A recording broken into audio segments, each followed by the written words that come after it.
আসসালামু আলাইকুম ছোট্ট বন্ধুরা, কেমন আছো? আমি আলহামদুলিল্লাহ ভালো আছি। তো চলো আজকে একটা দুর্দান্ত ক্লাস হয়ে যাক। আজকে অনেক কিছু শিখতে হবে। পরিবেশ রসায়ন 7, গত ক্লাসে একটু কম শিখছিলাম। আজকে 7 নম্বর ক্লাস। সো ক্লাসে কি আছে? মোল ভগ্নাংশ সংক্রান্ত সমস্যাবলী আর হচ্ছে ডাল্টনের আংশিক চাপ সূত্র। মারাত্মক ইম্পর্ট্যান্ট, বলে দেই, মারাত্মক ইম্পর্ট্যান্ট, মানে মাইরে ফেলবে কিন্তু। এই জিনিসকে পাত্তা না দিলে মরে যাবা একদম। কারণ এই বস্তুর প্রয়োগ শুধুমাত্র যে এই অধ্যায়ে তা কিন্তু না।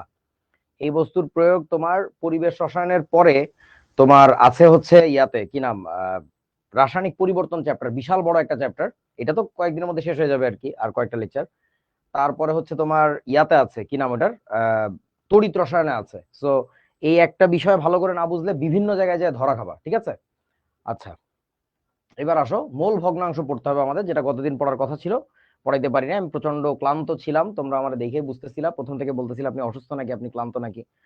সো যাই হোক, এখন ঘটনা হচ্ছে আহ, সাহিব বলতেছে না না আমাকে একটু ছুটি দেওয়া যাবে, আমি বাইরে যাব, পরে এসে অবশ্যই ক্লাস করে নেব। ঠিক আছে, একদম চুম্মা, যা চলে যা। আর এগুলো জিগাবি না কেউ, যে কারোর যেতে ইচ্ছা করে যাবা, আসতে ইচ্ছা করে আসবা, কোনো সমস্যা নেই, কিন্তু নিজের গরজে দেখে নিবা আর কি, ঠিক আছে? ওকে, সো মোল ভগ্নাংশ, এটাকে ইংরেজিতে বলে মোল ফ্র্যাকশন। এটাকে ইংরেজিতে বলে মোল ফ্র্যাকশন, MOLE।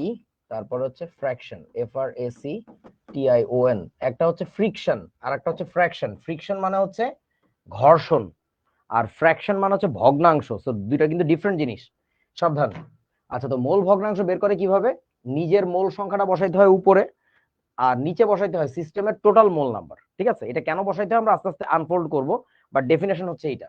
সো তার মানে বুঝতে পারতেছো, সিস্টেমের মোট মোল নাম্বারের কথা যেহেতু বলতেছি, তার মানে হচ্ছে এইটা বের করা যায় হচ্ছে একটা মিশ্রণের মধ্যে। যদি মিশ্রণ না হয়, মাল্টিপল কনস্টিটিউয়েন্ট যদি না থাকে, বাংলায় কি বলে, একাধিক উপাদান যদি না থাকে, তাহলে আসলে মোল ভগ্নাংশের কোনো অর্থ নাই। একাধিক উপাদান থাকা লাগবে, অর্থাৎ একটা মিশ্রণ হওয়া লাগবে।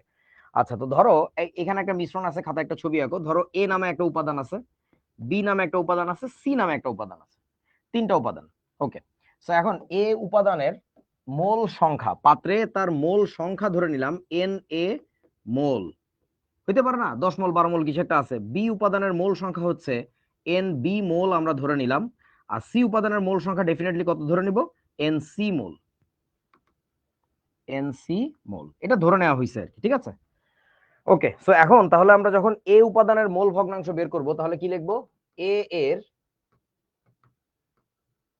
এ এর মোল ভগ্নাংশ, বাংলায় লিখি মোল ভগ্নাংশ। এটাকে কি দিয়ে প্রকাশ করে দেখতে পাচ্ছ তোমরা? এটাকে কিন্তু বড় হাতের এক্স দিয়ে প্রকাশ করে, বড় হাতের এক্স, ঠিক আছে? ছোট হাতের এক্স লেখা যাবে না। এ এর মোল ভগ্নাংশ, এটাকে আমরা লিখবো তাহলে এক্স এ। এ লিখলে বুঝবো এটা হচ্ছে এ এর মোল ভগ্নাংশ। ওকে, আচ্ছা, তাহলে এক্স এ ইকুয়াল টু কত হবে? উপরে থাকার কথা ছিল হচ্ছে তার নিজের মোল সংখ্যা, যার মোল ভগ্নাংশ বের করব তার নিজের মোল সংখ্যাটা উপরে, তাহলে হচ্ছে উপরে থাকবে এন এ, নিচে কি থাকবে? সিস্টেমের টোটাল মোল নাম্বার, তাহলে হচ্ছে এন এ প্লাস হচ্ছে এনবি প্লাস হচ্ছে তোমার এনসি, এটা থাকার কথা। একইভাবে আমরা একটা কাজ করি তাহলে এখন, সেটা হচ্ছে সিস্টেমে বি উপাদানের মোল ভগ্নাংশ বের করি। তাহলে এটা একটু কপি করে নিয়ে আসি, একই জিনিস বারবার লেখাচ্ছে, বেটার কপি করে নিয়ে যাও। এই যে দেখো, চলে আসছে টেকনোলজি। আচ্ছা, এবার আমি একটু মুছামুছি করি। তাহলে এখানে আমাদের লিখতে হবে এ এর জায়গায়, সরি, কি যেন লিখবো, বি এর মোল ভগ্নাংশ। এটাকে আমরা প্রকাশ করব কি দিয়ে? আমরা এটাকে প্রকাশ করব হচ্ছে এক্স বি দিয়ে। তাহলে এটা হবে হচ্ছে তোমার এক্স বি। তাহলে ওইখানে হয়ে যাবে তোমার এন এ আর থাকবে না, এটা হয়ে যাবে হচ্ছে এন বি, রাইট? যারটা বের করবা উপরে তারটা থাকবে, আর নিচে থাকবে সিস্টেমের টোটাল মোল নাম্বার। বুঝছো আমার কথা? আচ্ছা, তারপরে আমরা আবারও একটা কাজ করি, ওই জিনিসটাকে আবারও কপি করে নিয়ে আসি।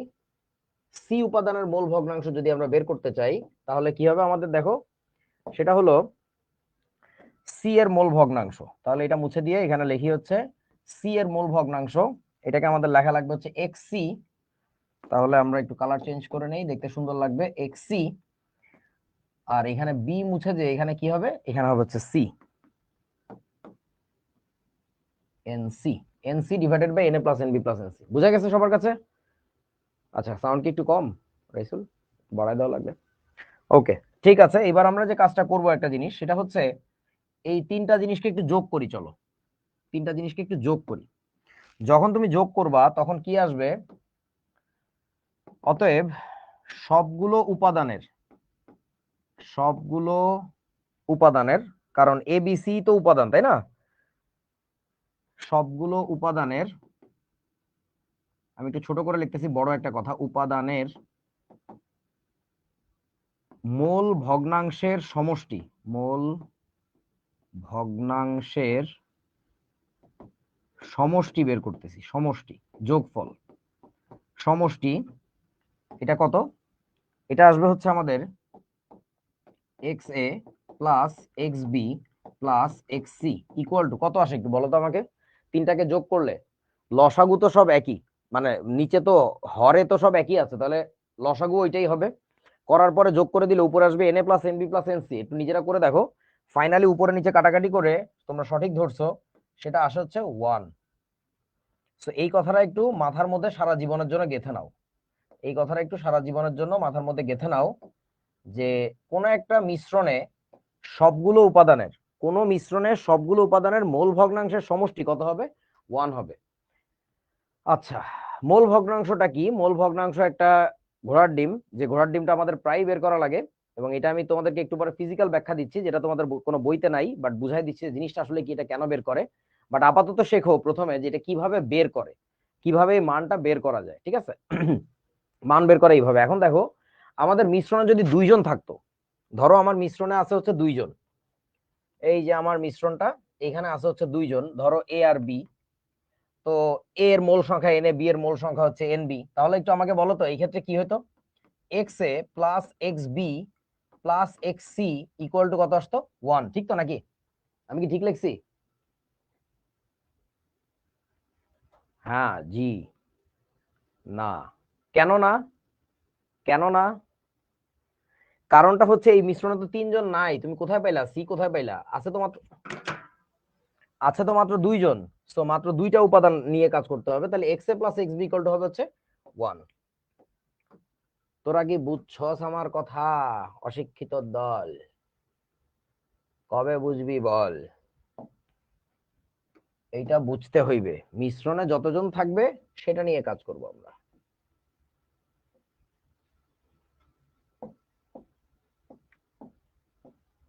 কিছুই হয় না, তোকে বের করে দিতে হবে। বেরো, ওকে আগে ঢুকাই। নাইস, চলে যায় এবার। তোমরা কি বুঝেছো আমার কথাবার্তা নাকি বোঝো নাই? আচ্ছা, এখন কথা হচ্ছে হ্যাঁ, তোরা তো গরুর দলই বটে। আমার পয়েন্ট অফ ভিউ দেখোস নাই? দাঁড়া দেখাবো তোদের কয়েকদিন আগে, কয়েকদিন পরে। ওকে, সো এই হচ্ছে কথা, মিশ্রণে যতজন থাকবে, মিশ্রণে যদি 100 জন থাকে, তাহলে টোটাল তাদের সবার মোল ভগ্নাংশ ইন্ডিভিজুয়ালি যোগ করলে হবে হচ্ছে 1। তো এখন কথা হচ্ছে কেন এই 1 হয়, এটার মানেটা কি? সেটা হচ্ছে তোদেরকে আমি ছোট উদাহরণটা দিয়ে বুঝাই। ধর এ উপাদানের মোল সংখ্যা ধরে নিলাম হচ্ছে এন এ, আর বি উপাদানের মোল সংখ্যা তাহলে কত ধরে নিব? এন বি মোল, আর এটা হচ্ছে এন এ মোল। এখন দেখ, আমরা যদি একটা কথা বলি যে টোটাল মোল নাম্বার কত ছিল, টোটাল মোল নাম্বার ছিল হচ্ছে এন এ প্লাস হচ্ছে N B. N A plus N B এর মধ্যে, এত মোলের মধ্যে, এত মোল লেখা উচিত, এত মোল এর মধ্যে এ আছে, বলেন তো কত মোল? এন এ মোল না? তাহলে এবার বলো তো, অতএব টোটাল সিস্টেম যদি 1 মোল কল্পনা করা যেত, যদি টোটাল সিস্টেমটাকে 1 মোল কল্পনা করে নিতাম, তাহলে কি আসতো? তাহলে আসতো হচ্ছে 1 মোলের মধ্যে এ আছে, এটা কত মোল বলেন তো? N A divided by N A plus হচ্ছে এন বি। এবার তোরা একটু বুঝে শুনে বল, এই যে রাশিটা, এটাকে আমরা কি বলে রাখতেছিলাম বলেন তো? এই রাশিটাকে কি বলে রাখতেছিলাম বলেন? বলতে পারবা? এইটাকে আমরা বলতেছিলাম এক্স এ। ওই উপাদানে এ এর মোল ভগ্নাংশ, ওই উপাদানে এ এর মোল ভগ্নাংশ। তার মানে মোল ভগ্নাংশ কি বুঝছো? টোটাল সিস্টেমটাকে তুমি যদি কল্পনা করতে পারো 1 মোলের, আসলে টোটাল সিস্টেম তো 1 মোল হওয়াটা জরুরি না।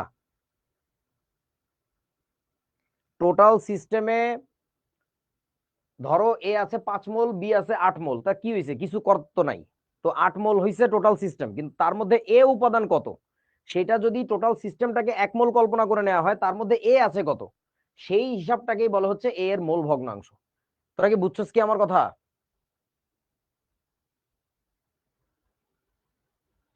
আচ্ছা, সবসময় এক ধরা হচ্ছে কেন, সেই উত্তরটা হচ্ছে তোমরা যখন ছোটবেলায় ঐকিক নিয়ম শিখছিলা, তখন কেন ম্যাথ স্যারকে জিজ্ঞাসা করো না যে গোটা জিনিসটাকে আমরা এক কেন ধরে নেই। এটা আমাদের মানুষের স্বাভাবিক চিন্তার একটা স্টাইল, যে টোটাল সিস্টেম যদি এক একক কল্পনা করা যায়। আচ্ছা ধর ব্যাপারটা এরকম যে আমি তোদের একটা ক্লাস নিচ্ছি, সেই ক্লাসে আমাদের 40% আছে হচ্ছে মেয়ে, আর 60% আছে হচ্ছে ছেলে। তো এখানে একটা প্রশ্ন এসে যায়, তার মানে আমি টোটাল স্টুডেন্ট সংখ্যা কয়জন ধরে কাজ করতেছি বলতো? যদি আমি পার্সেন্টেজে কথা বলি, তার মানে কতজন ধরে কাজ করতেছি?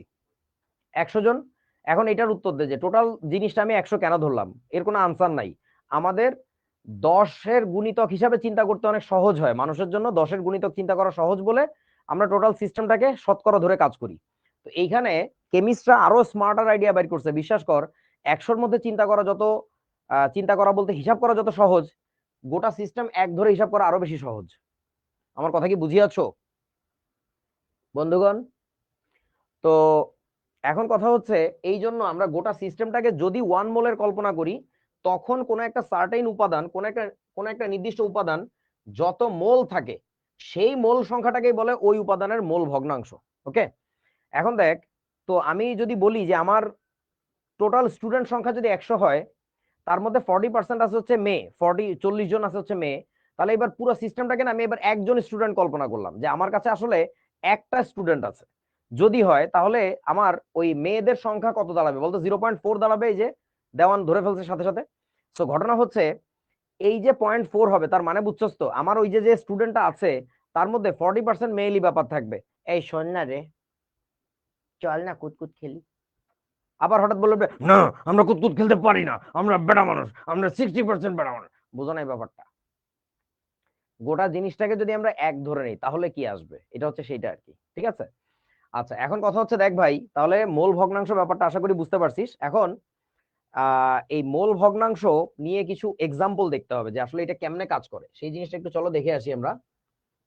সেটা হচ্ছে, লেখো, ধরো একটা এক্সাম্পল দেই। পি এবং কিউ নামে দুইটা উপাদান আছে। পি এবং কিউ এর মিশ্রণে, পি এবং কিউ এর মিশ্রণে, পি এবং কিউ এর মিশ্রণে পি এর মোল ভগ্নাংশ, এটার নাম দিলাম কি, এক্সপি। বুঝতে পারছো? পি এবং কিউ এর যদি মিশ্রণ হয়, তাহলে তোমার কি হবে, এক্সপি, মানে পি এর মোল ভগ্নাংশ হবে এক্সপি। XP equal to 0.3। এর অর্থ কি বলতো? এর মানে তোরা কি বুঝোস? এর অর্থ হলো, কে কি বুঝেন বলেন, কেমনে ফিল করতেছেন, বাস্তব জীবনে বুঝতেছেন বলেন। এর অর্থ হলো ওই মিশ্রণে, ওই মিশ্রণে পি আছে, বলো কি বলবা?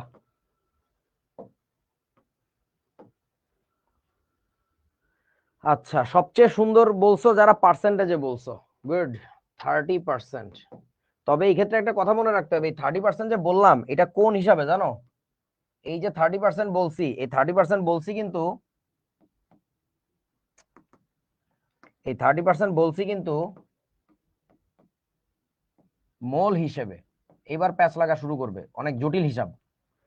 মোল সংখ্যার হিসাবে, অর্থাৎ পিস সংখ্যার হিসাবে সে আছে হচ্ছে 30%। মোল সংখ্যা মানে যে আসলে একটা পিস সংখ্যা গণনার একক, এটা কি তোমাদের মনে পড়ে?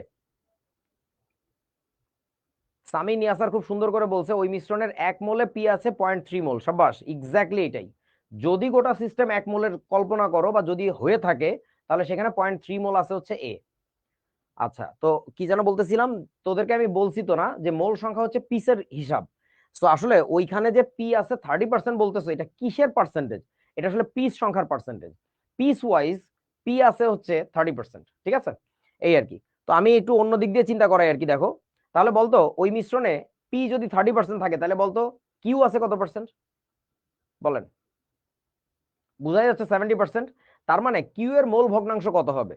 বলো এবার তাহলে কিউ এর মোল ভগ্নাংশ কত হবে? 0.7 আসবে। তার কারণটা হচ্ছে কোন একটা মিশ্রণে যতগুলো উপাদান আছে তাদের সবার মোল ভগ্নাংশের যোগফল হয় হচ্ছে 1। তাহলে ওই মিশ্রণে এক্সপি প্লাস এক্স কিউ এই দুইটার যোগফল আসবে হচ্ছে 1। তাহলে এক্সপি যদি 0.3 হয় ডেফিনেটলি এক্স কিউ হবে কত? 0.7। বুঝিয়াছো ছোট্ট বন্ধুরা? হ্যাঁ, রিয়াদ আবার আরেকটা স্টাইলে বলছে, ও বলতেছে যে এক্সপি এর ভ্যালু 0.3, এর মানে হচ্ছে ওই মিশ্রণে 10 ভাগের 3 ভাগ আছে হচ্ছে কি পি আছে।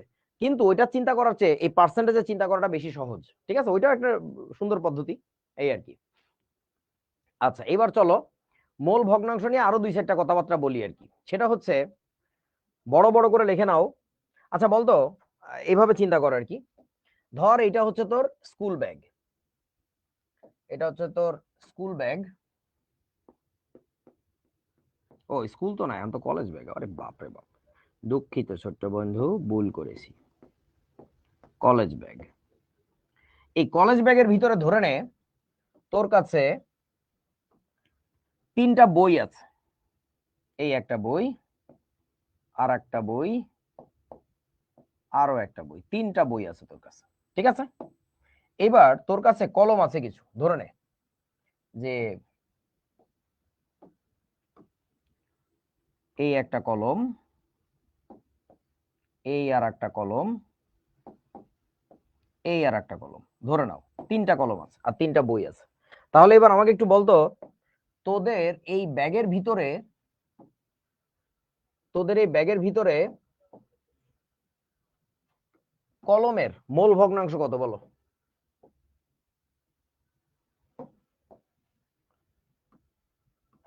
কলমের মোল ভগ্নাংশ বলেন কত? আরে সাবাস, 0.5। তাহলে এবার বলেন তো বইয়ের মোল ভগ্নাংশ কত?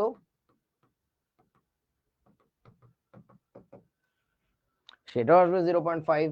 এই দুইটা যোগ করে দেখতো কত হয়? 1 হয়, অলওয়েজ 1 হবে। আচ্ছা এবার তোরা উত্তর দে, কেন 1 হয়? কেন 1ই হয় বলেন তো? মোল ভগ্নাংশ গুলোর যোগফল কেন 1 হয়? তার কারণটা হচ্ছে ভাই, তুই শুরু থেকে তো ধরেই নিচ্ছিস গোটা সিস্টেমটা 1। তাহলে কেন 1 হবে না? নিয়ম বলে কিছু নাই। মানে তুমি তো ওই যে বলছে দেওয়ান বলছে যে 1 ধরেই নিছি, প্রথমে তো তুমি ধরলে যে পুরো সিস্টেম 1, তাহলে বাকিগুলোর যোগফল তো 1ই হবে। আচ্ছা এবার পরের প্রশ্ন।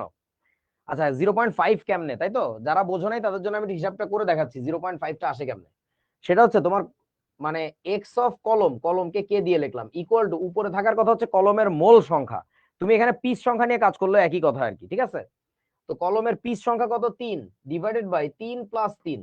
কলম 3টা, বই 3টা, 3টা 6টা, তাহলে টোটাল হিসাব করে দেখো তো 3/6 মানে কত? 0.5 আসে না? আবার এক্স অফ বই, এক্স বি নাম দিলাম, সেটাও আসবে 3 ডিভাইডেড বাই 3 প্লাস 3, ও তো 0.5। বুঝছস তো? আচ্ছা মানে এই ব্যাপারটা কিরকম, ওই যে তোরা ছোটবেলায় কিছু অঙ্ক করছিলি যে একটি বাঁশ কাদার ভিতরে 1/5 ডুবানো, পানির ভিতরে 2/3 ডুবে আছে, আর বাকি অংশ বাইরে। হ্যাঁ, তো এখন তোমার বলে যে কত অংশ বাইরে, তো ওইখানে তুমি কি করো? পুরো বাঁশটাকে ধরে নাও হচ্ছে 1। হ্যাঁ, ওই জীবনে বাঁশের উপরে চলা লাগবে, এই কারণে তোমারে আগে থেকে বাঁশের অঙ্ক করাইছে, বুঝছো না, যে কত অংশ বাঁশ খাইলা। আচ্ছা পরে আরো তোমরা অঙ্ক করছো যে ওই একটি চৌবাচ্চা, একটি বিশেষ ধরনের বাচ্চা, তাকে বলে চৌবাচ্চা। তো এই চৌবাচ্চার ভিতরে একটি নল দিয়ে পানি পড়ছে আর 3টি নল দিয়ে পানি বেরিয়ে যাচ্ছে, এই টাইপের অঙ্ক করছো না? আমার খুব হাসি আসতো অঙ্কগুলো করতে, যে এই তামাশা করার দরকারটা কি। পরে বড় হয়ে দেখলাম যে বাস্তবে আসলে এটা কত বেশি রিলেটেবল। চিন্তা কর, ধর তোর ইনকাম সোর্স একটা, কিন্তু তোর খরচের সোর্স 5-6টা, বুঝছস না? তো এই অঙ্ক হচ্ছে তখন ওই চৌবাচ্চার অঙ্ক আর কি, যে ঢোকে একদিক দিয়ে বেরোয় 4-5 দিক দিয়ে আর কি। মাসের 15 তারিখ গেলে দেখবি তুই ফাঁকা। যাই হোক, তো ওই অঙ্কের ক্ষেত্রেও সেটা হচ্ছে তোমার কি করা হয়, পুরো চৌবাচ্চাটাকে কত ধরে নেওয়া হয়? 1 ধরা হয়। না আমার জ্বর না, আমি কালকে রাত থেকে, মানে কালকে রাতে তোদের এখান থেকে যে যখন প্রচন্ড ক্লান্ত, আমি আবার একটা কাজ করি, আমি ক্লান্ত হইলে আরো ক্লান্তির কাজ করি। মানে আমি আরো প্রেসার দিই, আমি নিজেকে আসলে খুব বিশ্রামে রাখি না আর কি, আরো পরিশ্রম করি, তাইলে যেটা হয় আগেরটা ভুলে যাই। আমি এখান থেকে যে বাসায় দৌড়াইতে বেরোইছিলাম অনেকদিন পরে। তো এই আর কি, আরো আজকেও দৌড়াবো আর কি, গায়ে প্রচন্ড ব্যথা, কিন্তু সমস্যা নাই, ব্যথা গায়ে আরো ব্যথা দিতে হয়, তাহলে ব্যথা ঠিক হয়ে যায় আর কি। হ্যাঁ, আচ্ছা এখন দেখো, বস ভাগ্য ভালো আমি শিখোর মাধ্যমে আপনার সান্নিধ্যে আসছিলাম, না হলে কত মজার টপিক যে অজানা থেকে যেত। হ্যাঁ, এটা আমি গ্যারান্টি দিয়ে বলতে পারি ইনশাল্লাহ, শুধু আমি না, আমরা শিখতে যারা পড়াচ্ছি ইনশাল্লাহ তোমাদের জন্য বেস্ট কাজটাই করতেছি, এবং অনেক অজানা জিনিস জানতেছো যেগুলো আসলে বইতে টইতে ওইভাবে নাই। তোমরা দেখো মোল ভগ্নাংশের ফিজিক্যাল ব্যাখ্যা কোথাও দেয়া নাই, খালি দেয়া আছে মোল ভগ্নাংশ বাইর করে কেমনে। এই জিনিসটা যে কি এটা বাংলাদেশে যে আসলে কয়জন বোঝে, স্যাররাই কয়জন বোঝে, that is very funny two here, যে আসলে কয়জন বোঝে আর কি। হ্যাঁ, আচ্ছা মোল ফ্র্যাকশনের ডেফিনেশন কি, ওই যে প্রথমে বলছিলাম তো, মিশ্রণে কোন উপাদানের নিজস্ব মোল সংখ্যাকে সিস্টেমের মোট মোল সংখ্যা দিয়ে ভাগ করলে যে রাশি পাওয়া যায় তাকে বলে মোল ভগ্নাংশ। সংজ্ঞাটা এটা, সংজ্ঞার দিকে মনোযোগ দিও না, মনোযোগ সংজ্ঞা কোথাও আসবে না যে মোল ভগ্নাংশ কি। তোমার লাগবে হচ্ছে প্রতিটা অঙ্কে মোল ভগ্নাংশ বাইর করা, আর ফিল করতে হবে যে মোল ভগ্নাংশ জিনিসটা অ্যাকচুয়ালি কি। ঠিক আছে, আচ্ছা এবার তোরা আমাকে একটা কথা বল, যে এই জিনিসটার নামের মধ্যে এই ভগ্নাংশ শব্দটা বলে কেন বলতো, মানে why is it called as fraction, বলো ভগ্নাংশ কেন বলে?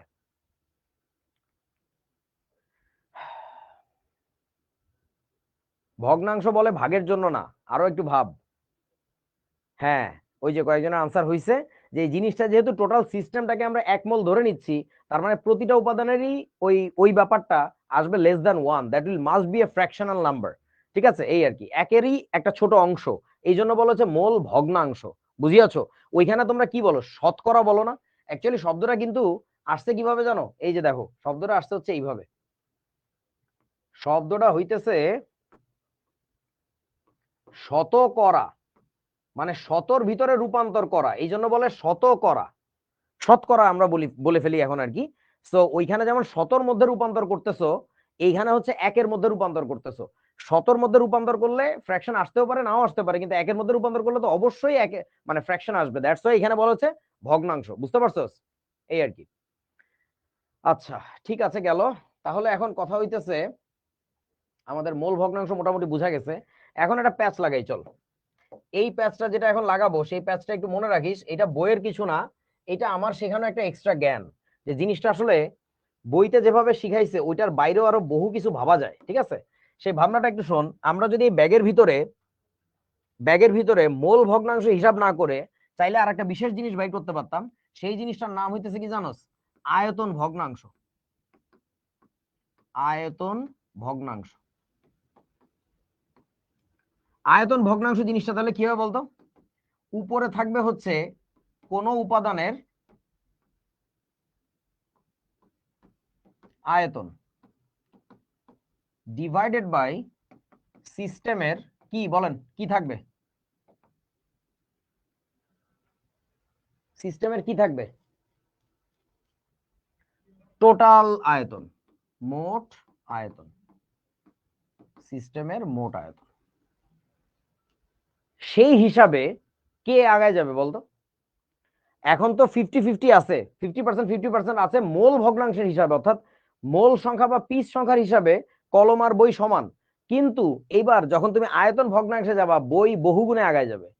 সো ব্যাপার হচ্ছে, আমরা কেমিস্ট্রির ক্ষেত্রে বহু কিছুর পার্সেন্টেজ বাইর করতে পারি, বা বহু কিছুর ভগ্নাংশ বাইর করতে পারি। যখন তুমি শতর মধ্যে হিসাব করবা ওটা আসবে শতকরায়, যখন তুমি একের মধ্যে হিসাব করবা এটা আসবে ভগ্নাংশে। তবে সেই ভগ্নাংশটা সবসময় যে মোলেরই ভগ্নাংশ হইতে হবে ব্যাপারটা এরকম না, আয়তন ভগ্নাংশ হতে পারে, ভর ভগ্নাংশ হতে পারে। বলতো ভর ভগ্নাংশে কে আগায় থাকবে?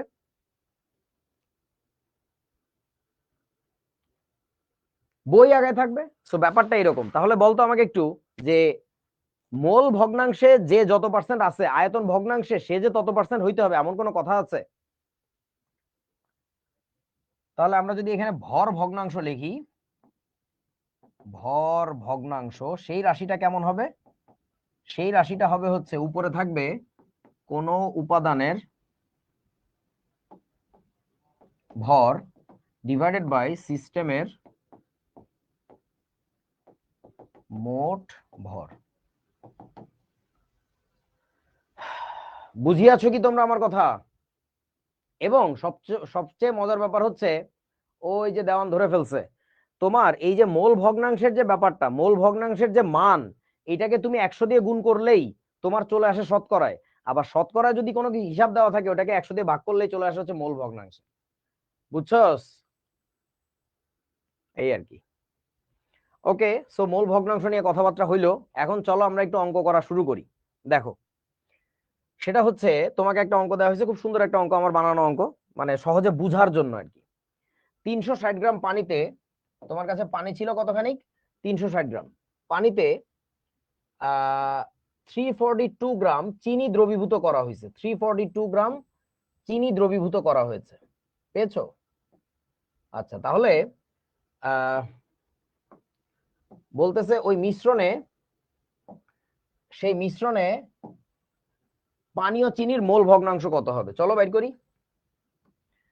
আগে কোনটা বাইর করতে চাও, পানির না চিনির?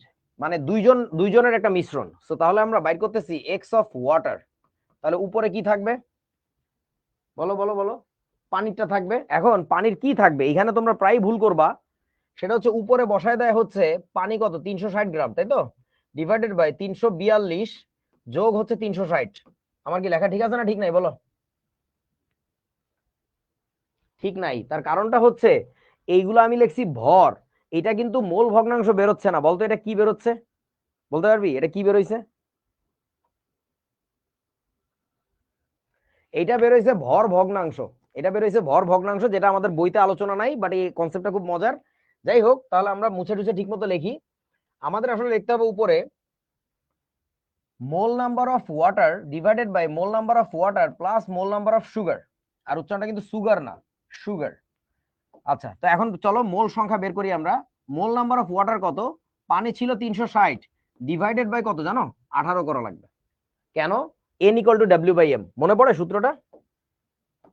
মনে পড়ে ছোটবেলার সেই কথা, ওরে সগিনার মা। N equal to W by M, molar ভর, রাইট? মোলার ভর দিয়ে ভাগ করছি। নিচে কি থাকবে বলেন? নিচে থাকবে হচ্ছে আমাদের 360 ভাগ 18 যোগ 342 ভাগ, বলো চিনির মোলার ভর কত?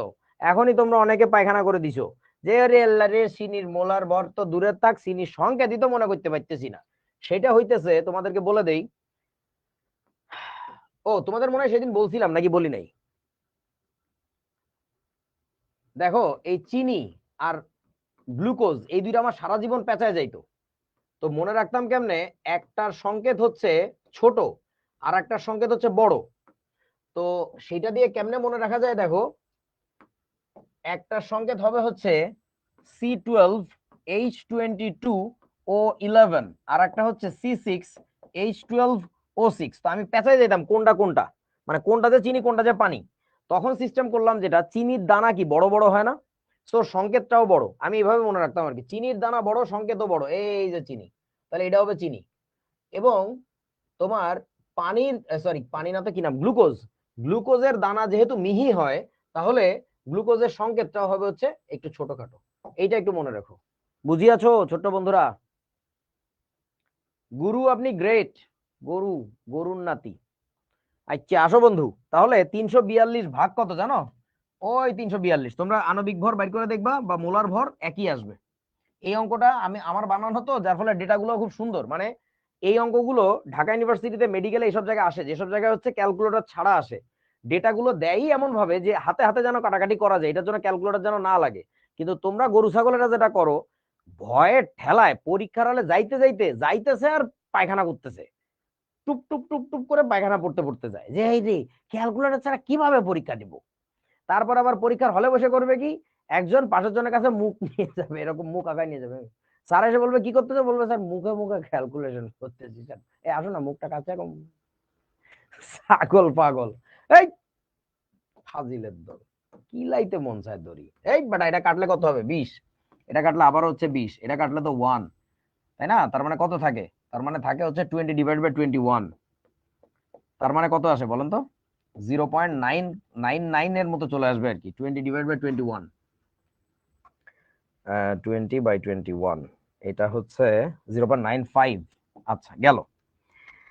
তাহলে এবার বল আমাকে বুদ্ধি দে, যে আমরা এখন বের করতে চাচ্ছি হলো কার মোল ভগ্নাংশ? এটা তো বেরোলো আমাদের পানিরটা। তাহলে এবার বের করবো হচ্ছে এক্স অফ কি বলেন তো? সুগার। তাহলে কি হবে? Mole number of sugar divide by mole number of water plus হচ্ছে মোল নাম্বার অফ সুগার। এখন কাহিনী হচ্ছে, এত কাহিনী না করে আমরা একটা কাজ করতে পারি। এই কাণ্ডটা না করে আমরা সরাসরি বলে দিতে পারি যে x is equal to 1 - x of কি বলেন তো? ডাব্লিউ, বিকজ একটু আগে শিখছিলাম কোন একটা মিশ্রণে যতগুলো উপাদান থাকে সবগুলো উপাদানের মোল ভগ্নাংশের যোগফল 1। তাহলে যে কোনো একজনের যদি মোল ভগ্নাংশ আমার জানা থাকে তাহলে আরেকজনেরটা কি 1 থেকে মাইনাস করলে পাবো, এবং এটা আসবে কত 0.05। তার মানে হচ্ছে, তোরা একটু আমাকে বল যে এই কথাটার মানে কি। মানে হচ্ছে অতএব ওই মিশ্রণে পানি আছে 95%, আর চিনি আছে কত পার্সেন্ট বলতো, শুধুমাত্র 5%। কেমনে পার্সেন্টেজ বের করলাম, কারণ হচ্ছে 100 দিয়ে গুণ করে দিছি আমি। আচ্ছা এইবার বল আমাকে একটু, আচ্ছা এই দুইটা মিলা যোগ করে দেখতে পারিস 1 হয় কিনা, ডেফিনেটলি 1 হবে। এখন বলতে পারিস এই যে পার্সেন্টেজটা বললাম এটা কিসের পার্সেন্টেজ বলেন তো, এটা কিসের পার্সেন্টেজ? এটা হচ্ছে মোল সংখ্যার পার্সেন্টেজ, এটা হচ্ছে মোল সংখ্যা হিসাবে পার্সেন্টেজ বলছি। এবং অঙ্কটা এত সুন্দর ডিজাইন, খেয়াল করে দেখ, ভরের যদি কেউ পার্সেন্টেজ বাইট করে এই ক্ষেত্রে কিন্তু অলমোস্ট 50-50 চলে আসবে। আমি একটু হিসাব করে দেখি, তোর পানির পার্সেন্টেজ কত, 360 ডিভাইডেড বাই 360 প্লাস হচ্ছে 342, এইটা করলে আসবে হচ্ছে 51.28%। আবার আমরা বলতে পারি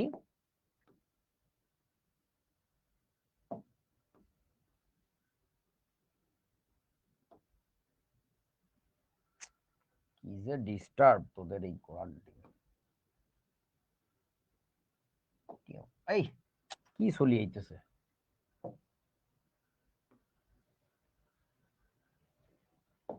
উফ যন্ত্রণা, কেমনে করবো এটা রে, দূর এ বুঝছস আমি। আচ্ছা আবার লেখাই লাগবে। আচ্ছা আবার বলা যায় পানি আছে কত পার্সেন্ট, 51%, 51.2%, 51.2%। তাহলে তোমার 100 থেকে যদি মাইনাস করি তাহলে আসবে হচ্ছে কত, দূর কি আইলো এটা,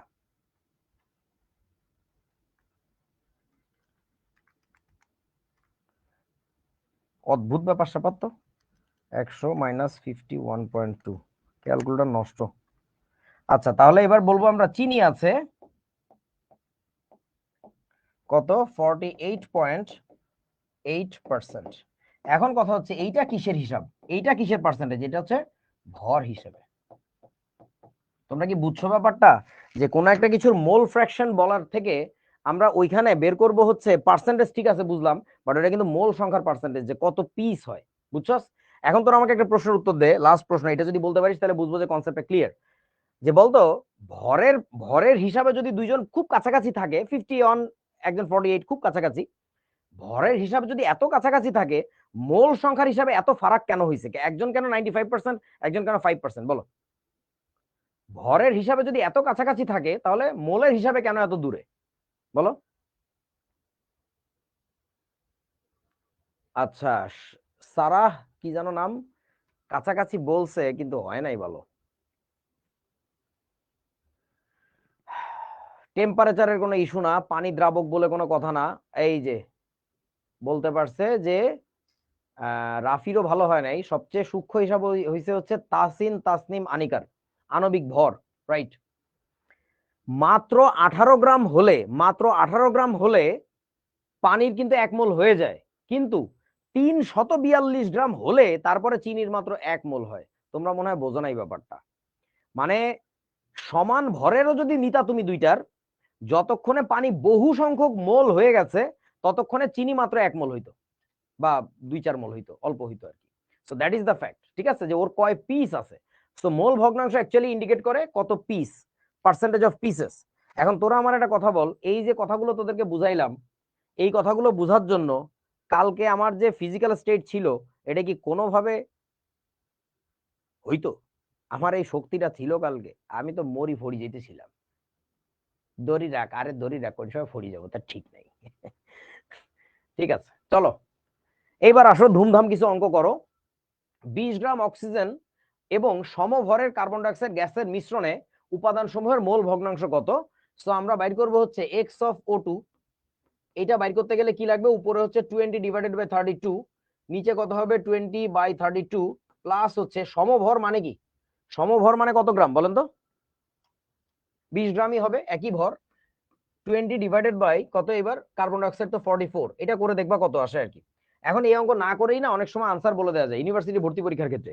কেন বলতেছি শোন, দেখ দুইটার যেহেতু ভর সমান, আবার অক্সিজেনের হচ্ছে 1 মোল হইতে গেলে মাত্র 32 গ্রাম লাগে, আর ওর ক্ষেত্রে লাগে 44 গ্রাম। তার মানে কি জানিস, এখানে মোল সংখ্যা বেশি হবে কার বলেন তো, দুইটারই যদি 20 গ্রাম করে আমার কাছে থাকে, দুইটারই আছে 20 গ্রাম, 20 গ্রাম অক্সিজেন আর 20 গ্রাম কি কার্বন ডাইঅক্সাইড। তার মানে এইখানে আমি বলতে পারি মোল number of carbon dioxide will be কি লেস দ্যান না গ্রেটার দ্যান বলেন, অক্সিজেন কোনটার কোনটার মোল সংখ্যা বেশি হবে, অক্সিজেনেরটা হবে হচ্ছে এখানে বেশি, অক্সিজেনের মোল নাম্বারটা এখানে বেশি থাকবে, কারণ ওর মাত্র 32 গ্রাম হলে 1 মোল হয়ে যায়, আর ওর তো 44 গ্রাম হওয়া লাগে তারপরে 1 মোল হয়। তো যেহেতু অক্সিজেনের মোল সংখ্যা বেশি হবে, তুই চোখ বন্ধ করে বলে দিতে পারবি যে অতএব এখানে x of CO2 will be less than x of কি বলেন তো O2, এটা গ্যারান্টেড মাস্ট। তো অনেক সময় অঙ্কে দেখা যায় অবজেক্টিভ প্রশ্ন থাকে, তো অঙ্ক করা লাগে না, দেখলেই বোঝা যায় এটাই হবে ওটা হবে না। তোমরা কি বোঝাছো আমার কথা বন্ধুরা? হ্যাঁ, যার মোল সংখ্যা বেশি তার কি বলে মোল ফ্র্যাকশনে বেশি হবে আর কি, এই আর কি। ভাই ভাই নিজেরা করে নিস, আমি করলাম না, মানে এই শর্টকাট টেকনিক শেখানোটা ব্যাপার। আর এটা কিন্তু আসলে শর্টকাট টেকনিক না, এটা তোমার চিন্তার স্টাইলটা চেঞ্জ করে দেওয়া, যে তুমি আসলে সবসময় হিসাব করে করে দেখো না, তুমি অঙ্ক দেখে অনেক কিছু বলে দিতে পারো, এটার আনসার এমন হওয়া সম্ভব নাকি অমন হওয়া সম্ভব না আর কি। ঠিক আছে, আচ্ছা এবার আসো। এ কে করবে এগুলা, ধর ওটা একদম বাগদম অঙ্ক শেখার নতুন কিছু নাই, করিস হ্যাঁ এগুলো সব হোমওয়ার্ক, নতুনত্বের কিছু নাই এখানে, কনসেপ্ট দেওয়ার হয়ে গেছে। এটাও বাড়ির কাজ, তবে এটা যে পারবি তারা আমি চকলেট খাওয়াবো, এটা হচ্ছে চকলেট হোমওয়ার্ক, এটা হচ্ছে চকলেট হোমওয়ার্ক। ঠিক আছে, খুব সুন্দর একটা অঙ্ক, নিজে বুঝে করতে হবে। আর এই কথাগুলো জেনো, একটা জিনিস শোনো, কারো কারো ক্ষেত্রে আমরা বলি না ওর বেসিক খুব ভালো, যাদের ক্ষেত্রে বলা হয় যে বেসিক ভালো, ওরা কি করে জানো, তুমি ক্লাসের শুধু মেইন কন্টেন্টটা শেখো, আর ও হচ্ছে ক্লাসের মাঝখানে স্যারের বলা গল্প, স্যারের রিলেট করা কোনো উদাহরণ সব মনে রাখে। কোনো একটা অঙ্কের মানে উপরে নিচে যে কথাগুলো থাকে এগুলো না ধরে রাখে, ও মনে রাখতে পারে। যেমন ধরো হাইড্রোজেন পারঅক্সাইডের গাঢ় দ্রবণ জারক রূপে রকেটের জ্বালানি হিসেবে ব্যবহার করা হয়, এবং লঘু দ্রবণ চুলের ব্লিচ রূপে ব্যবহার করা হয়। ব্লিচ কারে বলে, তোমার নানি ধরো চুলে লাল রং লাগাইছে, তার মনে খুব রং, এই বেডিরে নিয়ে তো আমি তো পারলাম না, পরে তো চলে গেল তোর নানার ঘরে, আমি বাঁচি গেছি, আমি 2 টাকার নফল নামাজ পড়ে বলছি আলহামদুলিল্লাহ বাঁচি গেছি। তো এখন ঘটনা হচ্ছে সেই মহিলা চুলে লাল রং করছে, এই খুব রিসেন্টলি পরশুদিন দেখলাম আর কি। তো এখন তার চুলের রং উঠাইতে হবে, তাহলে কি করতে হবে, ব্লিচ করতে হবে। ব্লিচ শব্দের অর্থ কি জানো, ব্লিচ শব্দের অর্থ, ব্লিচ আমরা বলি না ব্লিচিং পাউডার, তো ব্লিচ, ব্লিচ শব্দের অর্থ হচ্ছে বিরঞ্জন করা, বিরঞ্জন মানে রঞ্জনের উল্টা বিরঞ্জন। এই বিরঞ্জক নিয়ে আমরা সেকেন্ড ইয়ারের পোলাপাইন কয়েকদিন পরেই পড়বে, তোমরা ইনশাল্লাহ আগামী বছর পড়বা, বছর পার হইতে হবে না, অল্প কিছুদিনের মধ্যে আর কি।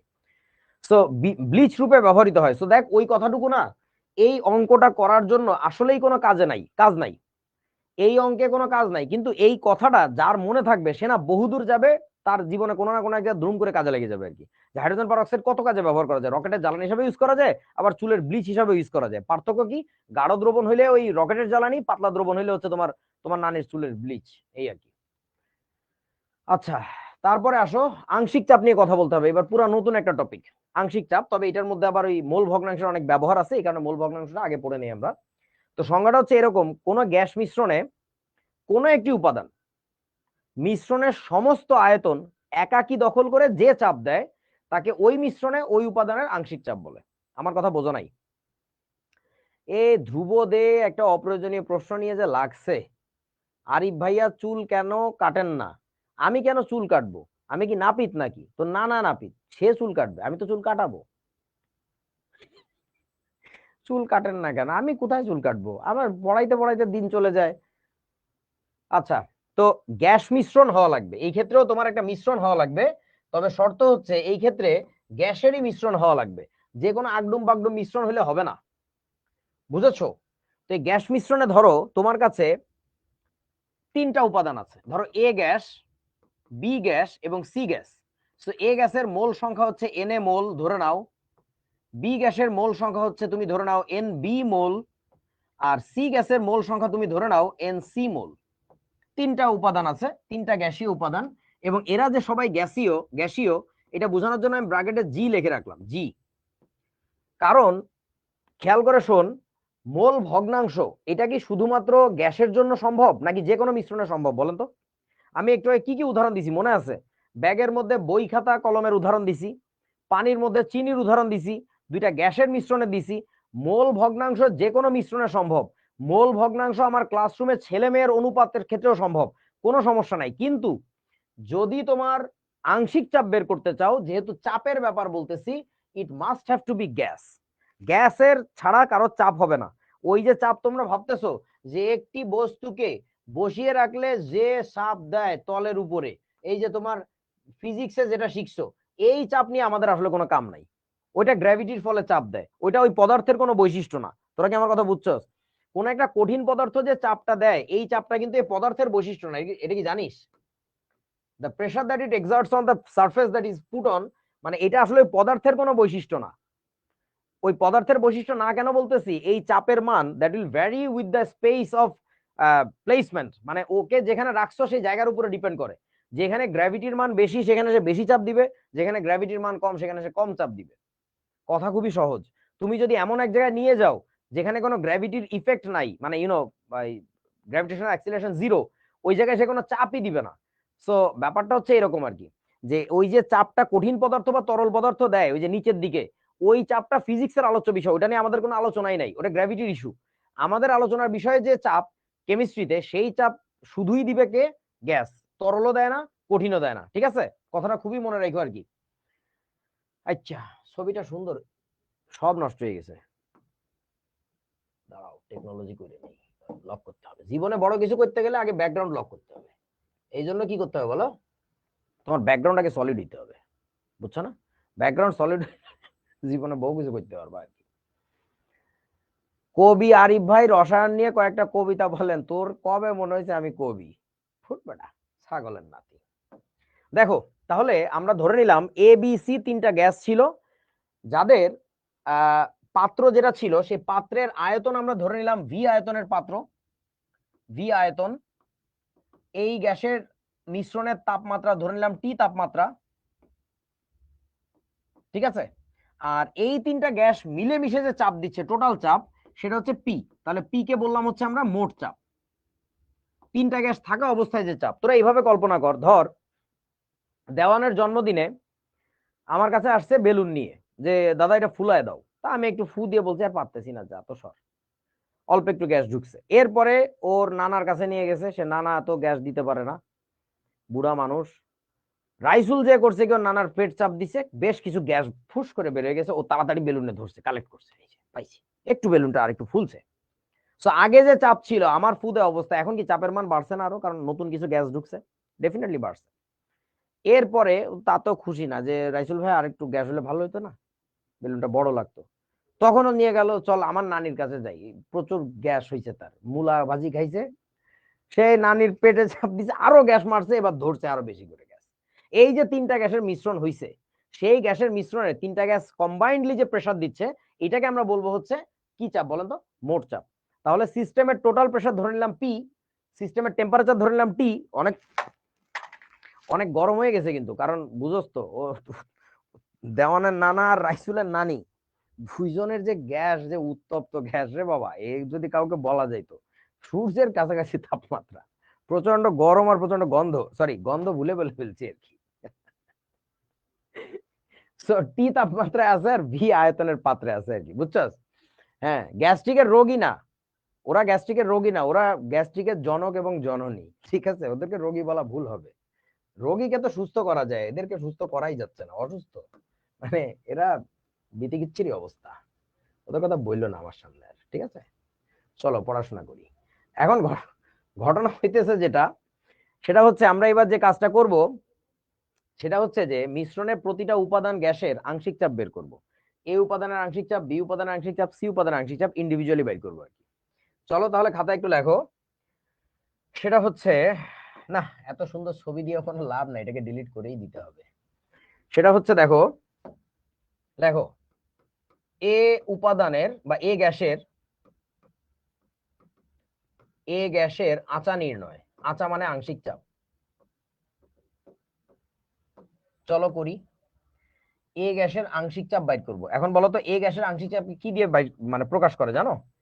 এ গ্যাসের আংশিক চাপকে প্রকাশ করে পি এ দিয়ে। এ গ্যাসের আংশিক চাপ হচ্ছে পি এ, ঠিক আছে?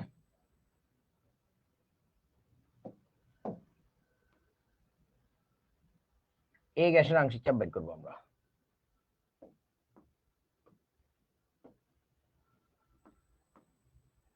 বলো, বুদ্ধি দাও, কেমনে বের করা যায়? যার আংশিক চাপ বাইর করতে চাও, যার আংশিক চাপ বাইর করতে চাও তাকে কি করা লাগে বলো তো? পুরো পাত্রটাকে তাকে একা দখল করতে দিতে হয় না? একটু আগে সংজ্ঞা তো তাই বললাম, যে গ্যাস মিশ্রণের কোন একটি উপাদান গ্যাসের কি করা লাগবে? মিশ্রণের সমস্ত আয়তন একা একা দখল করা লাগবে, একা একা দখল করে বসে থাকবে। করলে যে চাপ প্রয়োগ করে ওই চাপকে বলে ওই মিশ্রণে ওই উপাদানের আংশিক চাপ, ঠিক আছে? এখন তাহলে একটা কাজ করো, আমাকে একটু বলো, কল্পনা করো যে ওই পাত্রটা ছিল তোমার কাছে, ওই পাত্রটা ছিল তোমার কাছে, এই যে পাত্রটা, এটাকে কপি করে নিয়ে আসি একটু, এই যে, চলে আসো। বলো, এই পাত্রে কি করা লাগবে এখন বলেন তো? কাকে কাকে বের করে দিতে হবে আমার? বি কেও বের করে দিতে হবে, সি কেও বের করে দিতে হবে, পুরো পাত্র জুড়ে আছে শুধু এ। তাহলে এখন বল, এই গ্যাসের যে চাপটা হবে সেই চাপটা বের করার সিস্টেমটা কি বলেন তো? কি সূত্র দিয়ে বের করা যায় বলো? কোন একটা পাত্রে একটা গ্যাস আছে, এইভাবে চিন্তা করো, কোন একটা পাত্রে একটা গ্যাস আছে, তার চাপ বের করবো কিভাবে? কোন একটা ফর্মুলা বলো যেখানে বাকি ডেটা বসাইলে আমরা হচ্ছে এ গ্যাসের আংশিক চাপ পেয়ে যাব, বলো।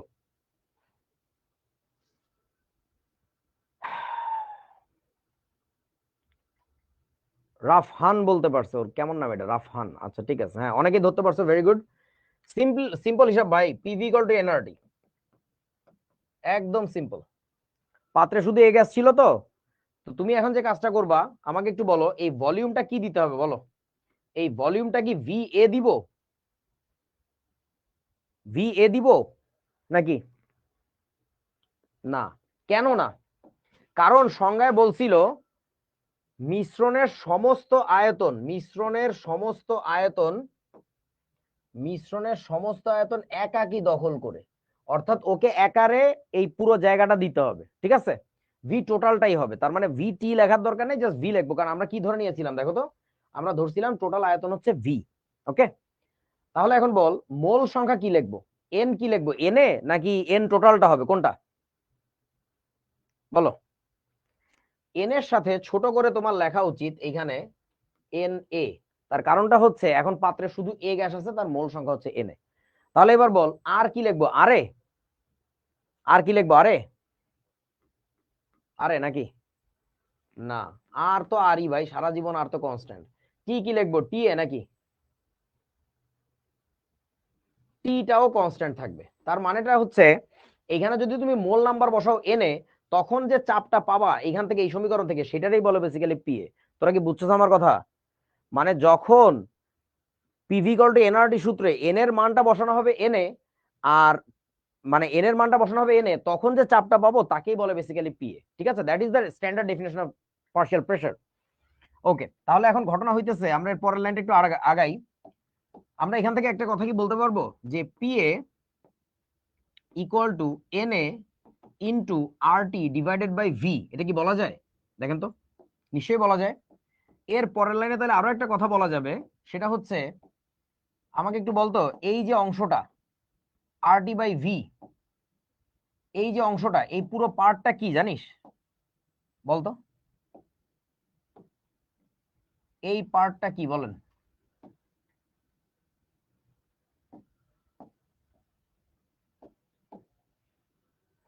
কনস্ট্যান্ট, সাব্বাস, ধরে ফেলাইছিস। কেন কনস্ট্যান্ট? কারণ তুই যখন এ গ্যাসের আংশিক চাপ বাইর করতেছস, তখন তোর টি আর ভি এর মান যা, আর এর মান তো তা, মানে ওই একই রকম কনস্ট্যান্ট জিনিস।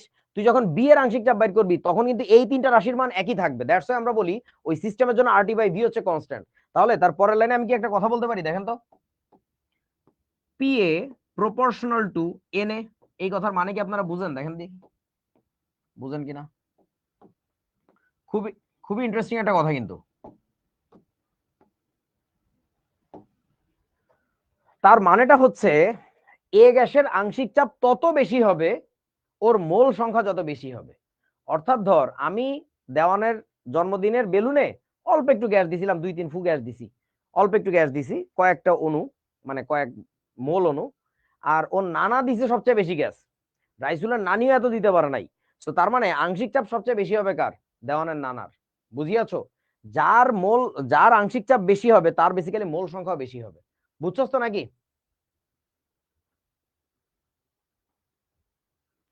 ভি তো এন এর সাথে ভাগ হবে মানে? ও, এন এর সাথে ভাগ হবে, আর টি এর নিচে লেখা যাবে না? হায় হায়, কয় কি? ভিটাকে এই পাশে নিয়ে আসলে কি এন এর নিচে লেখা যায় না? মানে লিখতেই হবে ভাইরে ভাই। সূত্র এটা কেন বসলো মানে কি? তাহলে কোনটা বসবে? আইডিয়া দেখা যায় অন্য কোন সূত্র লিখবো। আচ্ছা এবার শোন, আমাদের একটা কাজ করা লাগবে, সেটা হচ্ছে এই যে সমীকরণটা, এটাকে আমরা নাম দিয়ে রাখি 1 নম্বর সমীকরণ। এটা আমাদের কাজে লাগবে, এই সমীকরণটা আমাদের কাজে লাগবে। ঠিক আছে, চলো এবার তাহলে আমরা একইভাবে লিখে ফেলি। সেটা হচ্ছে যে বি গ্যাসের আচা নির্ণয়, বি গ্যাসের আচা নির্ণয়। তো বি গ্যাসের আচা, আচা মানে আংশিক চাপ, বি গ্যাসের আংশিক চাপকে কি দিয়ে লিখবো আমরা? পিবি। এইটাকে বাইর করতেছি আমরা, চলেন বলো। বি গ্যাসের আংশিক চাপ কেমনে বের করবো? এখন তোমার মনে মনে কল্পনা করা লাগবে কি, যে ওই পাত্রের মধ্যে শুধুই বি আছে। তাহলে তুমি সমীকরণটা কি লিখবে এবার? পিভি ইকুয়াল টু এনআরটি লিখবা না? সেই ক্ষেত্রে বলো আমাকে, এই এন এর মানটা কত হবে? এন এর মানটা হবে এনবি।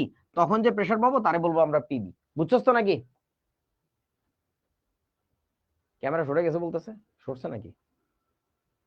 ওই ক্যামেরার কাছে গেছে কেটা? কেউ তো যায় নাই, বুতে গেছে না? ঠিকই তো আছে। ওকে, তাহলে এবার বল এখান থেকে আমরা কি বলতে পারবো? ধুমাধুম করে ফেলি, এর পরের লাইন আমরা বলতে পারবো PB equal to NB into RT divided by V. যেক্ষেত্রে আমাদের আবার আসবে কি বলেন তো, এই পার্টটা হচ্ছে, দূর কি আসতেছে এগুলা, এই পার্টটা হইতেছে আমাদের কি কনস্ট্যান্ট পার্ট। তাহলে আমরা পরের লাইনে বলতে পারি পিবি সমানুপাতিক হচ্ছে কি বলেন তো, এনবি। এখানেও দেখেন সেম জিনিসটাই আসছে, কি আসছে? যে যার চাপ তার মোল সংখ্যার সাথে সমানুপাতিক। যার চাপ, বি এর চাপ চাও, সেটা বি এর মোল সংখ্যার সাথে সমানুপাতিক। বুঝিয়াছো? আচ্ছা, ভিআরটি কনস্ট্যান্ট কেন এবার আরো ভালো করে বোঝানো যাবে যারা বোঝো নাই। আগের সমীকরণে আরটি বাই ভি এর যে মান ছিল, এই সমীকরণে কি আরটি বাই ভি এর সেই মান না? মানে এখানে যে তিনটা গ্যাস নিয়ে কাজ করতেছি, তিনটা গ্যাসেরই আরটি বাই ভি এর ভ্যালুটা সেম, দ্যাটস ওয়াই এটা হচ্ছে কনস্ট্যান্ট। ঠিক আছে, আচ্ছা আমি এবার লিখে দিচ্ছি একবারে। সেটা হচ্ছে তোমার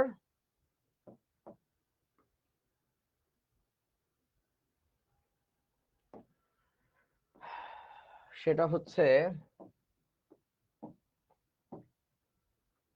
পুরোটাকে একটু কপি করে নিয়ে আসি, এত লেখার টাইম নেই, দূর। এই কি রে ভাই, লক হয় না কেন? ও, আমি করতে পারি নাই, দুঃখিত ছোট্ট বন্ধুরা। এই পুরোটাকে কপি করে নিয়ে আসি, আমার পুরোটাই কাজে লাগবে। চলে এসো, দেরি করো না। ও, তুমি কি একটু বড় হয়ে গেছো? আচ্ছা, কোনো সমস্যা নেই, তোমাকে আনার দরকার নেই। কন্ট্রোল জেড, পুরোটা ধরে একটু সিলেক্ট করো, টেকনোলজি অ্যাপ্লাই করো, একটু ছোট করে ফেলো। নাইস, দেখো তো কত সুন্দর ছোট্ট বাবুটা। কপি, চলে এসো, টিও, এই যে বসাই দিলাম। আচ্ছা, এখন কথা হইতেছে, দেখো এবার আমাদের কি বলা লাগবে? বি না বলে এবার বলবো আমরা সি গ্যাসের, সি গ্যাসের আচা নির্ণয়। তার মানে ওইখানে কি হবে আমাদের? ওইখানে হবে হচ্ছে আমাদের পিসি, এখানে হবে হচ্ছে আমাদের পিসি। পিসি নির্ণয় করি, তার মানে এখানে আমাদের কি হবে? পি বি থাকবে না, এন বি থাকবে না, এখানে হয়ে যাবে হচ্ছে পিসি। তাহলে তো এখানে হবে তোমাদের এনসি, এখানে আরটি। তাহলে তোমার এটাকে একটু মোছা লাগবে আমার। তাহলে আমি বলবো হচ্ছে PC equal to NC into RT divided by হচ্ছে ভি। তাহলে এখানে কি বলা যাবে? এখানে বলা যাবে হচ্ছে পিসি সমানুপাতিক হচ্ছে এনসি। সবাই বুঝছস? আচ্ছা, তাহলে এখন একটা ছোট কাজ বাকি রয়ে গেছে। এটাকে নাম দাও 2 নম্বর সমীকরণ, এটাকে নাম দাও 3 নম্বর সমীকরণ। দিয়েছো? আচ্ছা, ওকে, তাহলে এখন একটা কাজ করি আমরা, এবার লিখবো হচ্ছে এটা হোমোজেনাস কেমনে হয়।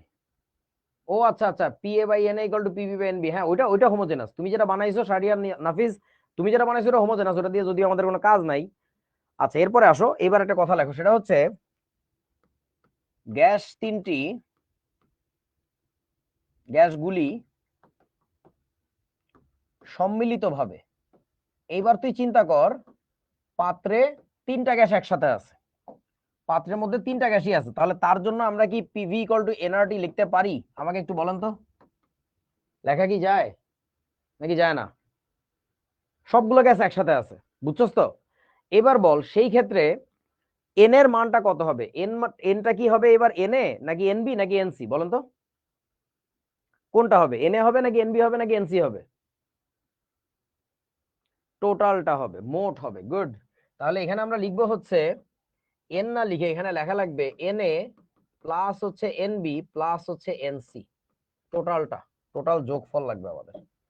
এবং তখন যে চাপটা আমরা পাবো সেই চাপটাকেই বলে কিন্তু মোট চাপ, এবং ওইটাকে আর পি টোটাল লেখার দরকার নেই, পি মানেই আমরা ধরে নিয়েছিলাম মোট চাপ। তোমরা কি বুঝিয়েছ আমার কথা? ওকে, এইবার তাহলে একটা কাজ করি, এটারে নাম দেয় আমরা 4 নাম্বার সমীকরণ। তারপর একটা কাজ করো, সেই কাজটা হচ্ছে তোমরা এবার সমীকরণ 1+2 যোগ হচ্ছে 3, তিনটাকে যোগ করো। যোগ করলে কি হয় দেখো, সমীকরণ একের বাম পক্ষে ছিল পি এ ইন্টু ভি, 2 এর বাম পক্ষে ছিল পিবি ইন্টু ভি, তাহলে আমরা লিখি, আমাদের লেখা লাগবে হচ্ছে পি এ ইন্টু ভি যোগ পিবি ইন্টু ভি, তাহলে 3 নাম্বারের বাম পক্ষে কি ছিল? পিসি ইন্টু ভি, এরকম ছিল না? ডান পক্ষে যে কি হবে জানিস? ডান পক্ষে দেখ কি ছিল সমীকরণগুলোর, এন এ আরটি ছিল, ওইখানে ছিল এনবিআরটি, এখানে ছিল এনসিআরটি, তো আমি আরটিটাকে কমন নিচ্ছি জায়গা কম বলে আর কি। তাহলে আমরা লিখতে পারবো এন এ প্লাস হচ্ছে এনবি প্লাস হচ্ছে এনসি ইন্টু কি লেখা যায় বলতো? আরটি। আসে না এটা? বুঝছো আমার কথা নাকি? আচ্ছা বুঝলাম। এখন তোরা এই সমীকরণটার একটা নাম দে, এটাকে নাম দে 5 নাম্বার সমীকরণ। আজকে তো সমীকরণের বন্যা বয়ে যাচ্ছে, এখন আমাদের কি বলা লাগবে জানো? 4 এবং 5 তুলনা করে পাই। দেখেন তো, সমীকরণ 4 আর 5-এর 4 নাম্বারের ডান পক্ষে যা আছে, সমীকরণ 5-এরও ডান পক্ষে কি সেম জিনিসই আছে না? সমীকরণ 4-এর ডান পক্ষে যা আছে, সমীকরণ 5-এরও ডান পক্ষে দেখো সেম জিনিসই আছে। অশিক্ষিতরা বোঝে না আমার কথা। যদি সেম থেকে থাকে, ডান পক্ষ যদি দুইটা সমীকরণের সমান হয়, তাহলে অ্যাকর্ডিং টু ম্যাথমেটিক্স বাম পক্ষগুলো পরস্পর সমান হবে। যদি বাম পক্ষ সমান হয়, তার মানেটা হচ্ছে আমরা লিখতে পারি এখানে যে এর বাম পক্ষে কি ছিল? পিভি ছিল, আর ওই পাশে এর বাম পক্ষে কি ছিল? এর ভিটা কমন নিয়ে নাও, তাহলে কি থাকে দেখো তো, পিএ প্লাস হচ্ছে পিবি প্লাস হচ্ছে পিসি ইনটু থাকে হচ্ছে ভি। এবং তারপরে তুমি একটা কাজ করতে পারো, এই ভি কেটে দিতে পারো, এর ভি কেটে দিতে পারো। তার মানে তুমি বলতে পারো, তারপরে আমরা বলতে পারি যে P equal two PA plus হচ্ছে পিবি প্লাস হচ্ছে পিসি। দেখ বুঝোস কিনা,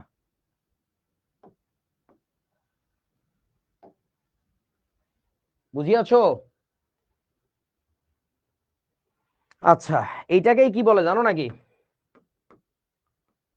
এইটাকেই বলে হচ্ছে ডাল্টনের আচা সূত্র, আংশিক চাপ সূত্র। এইটাকেই বলে ডাল্টনের আংশিক চাপ সূত্র, যেটা আমরা 3 পেজ ধরে প্রমাণ করলাম। মেইন খাতায় লিখলে 1.5 পেজের মধ্যে হয়ে যায়। কনসেপ্টটা বুঝছো কিনা? প্রতিটা গ্যাসকে ইন্ডিভিজুয়ালি আমরা রেখে রেখে পার্শিয়াল প্রেসার বাইর করছি, করে সবগুলো গ্যাসকে যদি একসাথে রাখা হয়তো তার জন্য সমীকরণ লিখছি। তারপরে করছি কি, ওই যে প্রত্যেকটা গ্যাসের ইন্ডিভিজুয়াল যে প্রেসারের ইকুয়েশন, এগুলোকে যোগ করে দিয়ে দেখলাম যে সবগুলো গ্যাস একসাথে থাকলে যে ঘটনা ঘটতো সেই সমীকরণের সাথে মিলে যাচ্ছে। তাহলে এদের যেহেতু ডান পক্ষ সমান, তার মানে বাম পক্ষকে সমান করা যাবে। বাম পক্ষ সমান করে দিয়ে ভি কমন নিয়ে ভি কেটে দিলে দেখলাম কি এই জিনিস চলে আসলো। তাহলে এই জিনিসটাকে আমরা বাংলায় কি বলতে পারবো বলতো? এটাকে বাংলায়, এই কথাটার বাংলা মিনিংটা কি আসবে? এটা দাঁড়াবে হচ্ছে,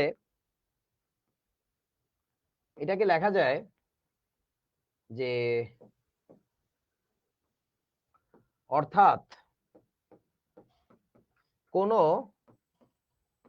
গ্যাস মিশ্রণের সবগুলো উপাদানের, কোনো উপাদান বাদ দিলে হবে না। তুমি ইনিশিয়ালি ধরে নিছিলা 3টা উপাদান ছিল, তো 3টা উপাদানেরই আংশিকভাবে যোগফল নেওয়া লাগছে, কিন্তু সবগুলো উপাদানের আংশিক চাপের যোগফল কিসের সমান বলেন তো? সিস্টেমের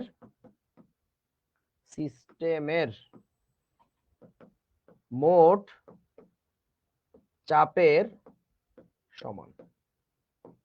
এইটাই হচ্ছে ডাল্টনের আংশিক চাপ সূত্র।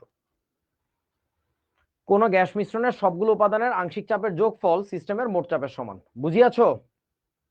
সবগুলো উপাদানের, কিন্তু কোনো উপাদান বাদ দেওয়া যাবে না। ওকে, সো এই যে তোমার আংশিক চাপ সূত্রের প্রমাণটা দেখাইলাম, তোমাদের একটা কথা বলে দেই, কেবল কলেজ শুরু হয়েছে, কলেজ মনে হয় মাত্র একদিন গেছো বা আজকে মিলে দ্বিতীয় দিন। তোমাদের কলেজে পড়ার সময় দেখবে একটা টেকনোলজি আছে, সেই টেকনোলজিটা হচ্ছে কোনো সূত্রের প্রমাণ দেখায় না।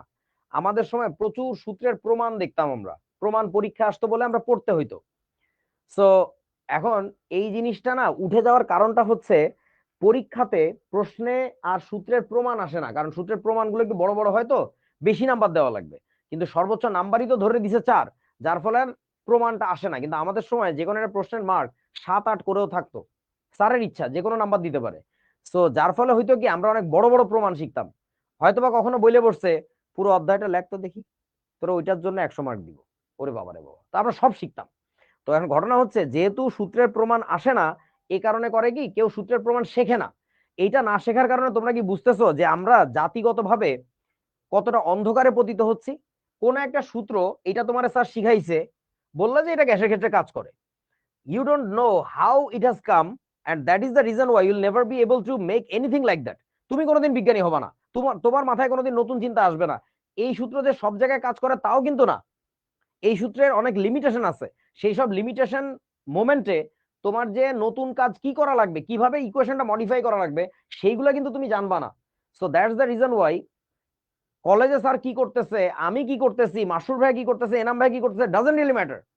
তুমি সবসময় আদর্শবাদী হও, তুমি চেষ্টা করো আদর্শের কাছাকাছি থাকার প্রমাণগুলো দেখার, তা নাহলে তোমার জীবন একেবারে মানে উচ্ছন্নে চলে যাবে। সত্যি কথা হচ্ছে এটা। আর টেনশন নিও না, আমি এখন একটা অঙ্ক করাবো, আমি এখানে রাখছি, একটা না বেসিক্যালি কয়েকটা অঙ্ক, বুয়েটের অঙ্ক।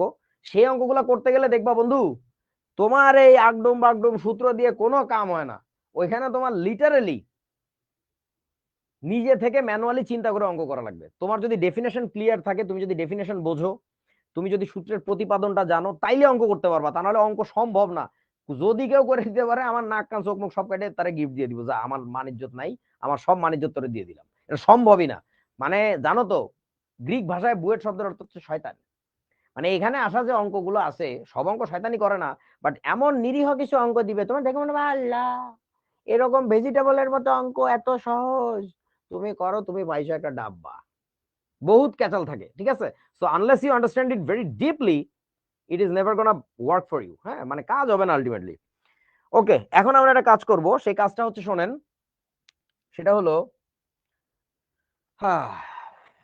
আমরা একটা কাজ করব, এই যে সমীকরণ 1 ছিল এটাকে আমরা একটু 4 দিয়ে ভাগ করব, 1/4।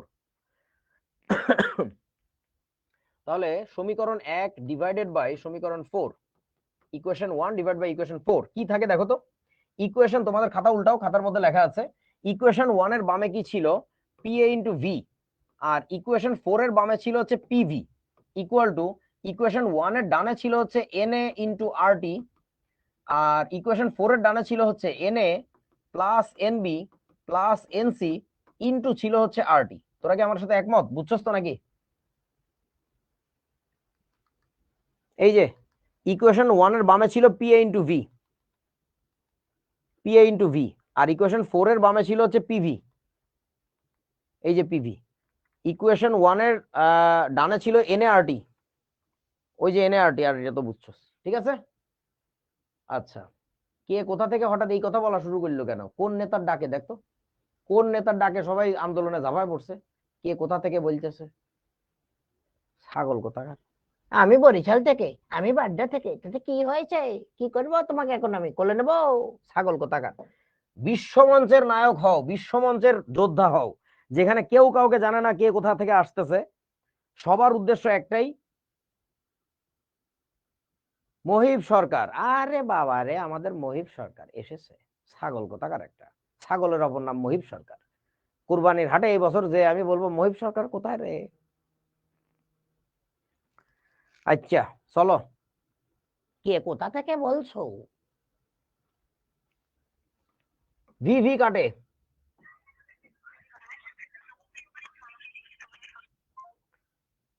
আরটি আরটি কাটে, তাহলে আমাদের এবার কি হবে দেখো, তাহলে কি থাকে, P A equal to N A divided by N A plus N B plus হচ্ছে এনসি ইনটু হচ্ছে কি থাকে পি।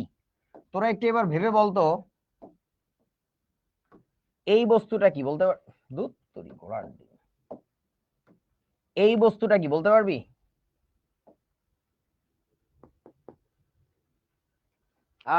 ধরে ফেলেছো, এক্স এ। তাহলে পি এ ইকুয়াল টু বলা যায় এক্স এ ইনটু হচ্ছে পি। এই সূত্র জীবনে বহু কাজে লাগিবে। একইভাবে আমরা এবার একটা কাজ করব, সেটা হচ্ছে একইভাবে আমরা এবার একটা কাজ করব, সেটা হলো 2 নাম্বার সমীকরণ ডিভাইডেড বাই 4 করলে কি আসবে? 2 নাম্বার সমীকরণ ডিভাইডেড বাই 4, 2 নাম্বার সমীকরণের বামে থাকবে হচ্ছে তোমার PB into V divided by PV equal to, ডান পাশে থাকবে N B into R T divided by N A plus N B plus হচ্ছে এনসি ইন্টু হচ্ছে আর টি। আচ্ছা, তারপরে আমাদের যেটা করা লাগিবে সেটা হলো এই ভি ভি কাটে, আর টি কাটে, ভাই আমি একবারে লিখে দিচ্ছি, সেটা হচ্ছে পিবি ইকুয়াল টু থাকবে কত, বুঝতেই পারতেছিস কি হবে এখানে, N B divided by N A plus হচ্ছে এন বি প্লাস হচ্ছে এনসি ইনটু হচ্ছে কি জানো পি, ইনটু হচ্ছে পি। তাহলে এই বস্তুটাকে আমরা কি বলে রাখবো, এক্স বি বলে রাখবো। তাহলে আমরা বলতে পারি পরের লাইনে যে পি বি ইকুয়াল টু হচ্ছে এক্স বি ইনটু হচ্ছে পি। কথা ঠিক না ভেজাল? বইলো কিন্তু, কথা ঠিক না ভেজাল?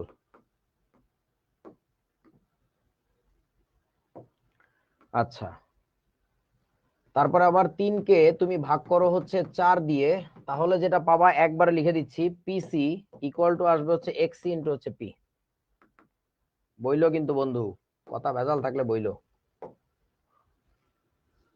বুঝছো ছোট্ট বন্ধুরা?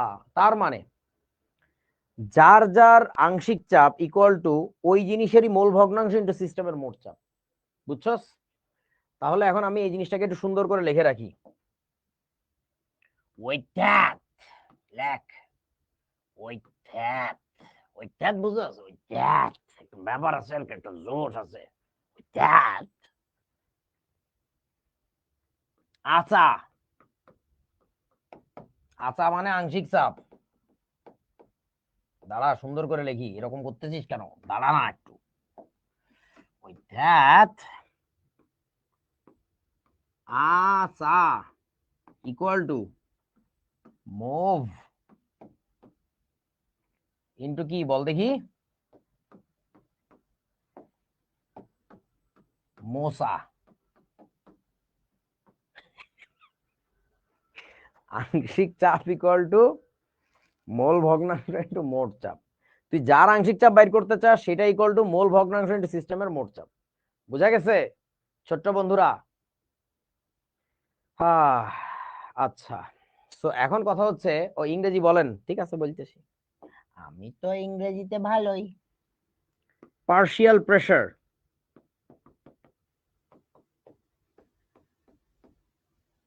ইকুয়াল টু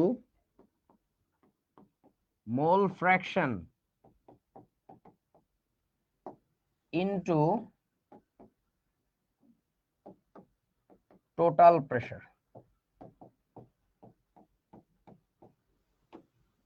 বুঝেছো ছোট্ট বন্ধু? আংশিক চাপ ইকুয়াল টু মোল ভগ্নাংশ ইনটু মোট চাপ, মোল ভগ্নাংশ ইনটু মোট চাপ। যার আংশিক চাপ বাইর করতে চাও তারই মোল ভগ্নাংশ বসাবো, আর মোট চাপ তো টোটালটা। ঠিক আছে, ওকে।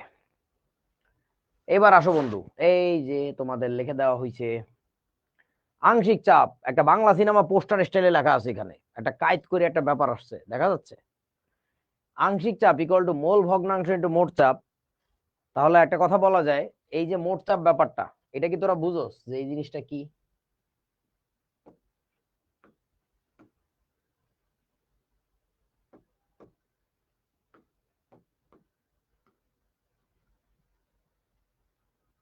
দেখো তো এই মোট চাপ জিনিসটা, এইটা যে একটা কনস্ট্যান্ট, এটা কি আপনারা বুঝেন? দেখেন বুঝেন কিনা, না বুঝলে বলেন, বুঝাই দেই।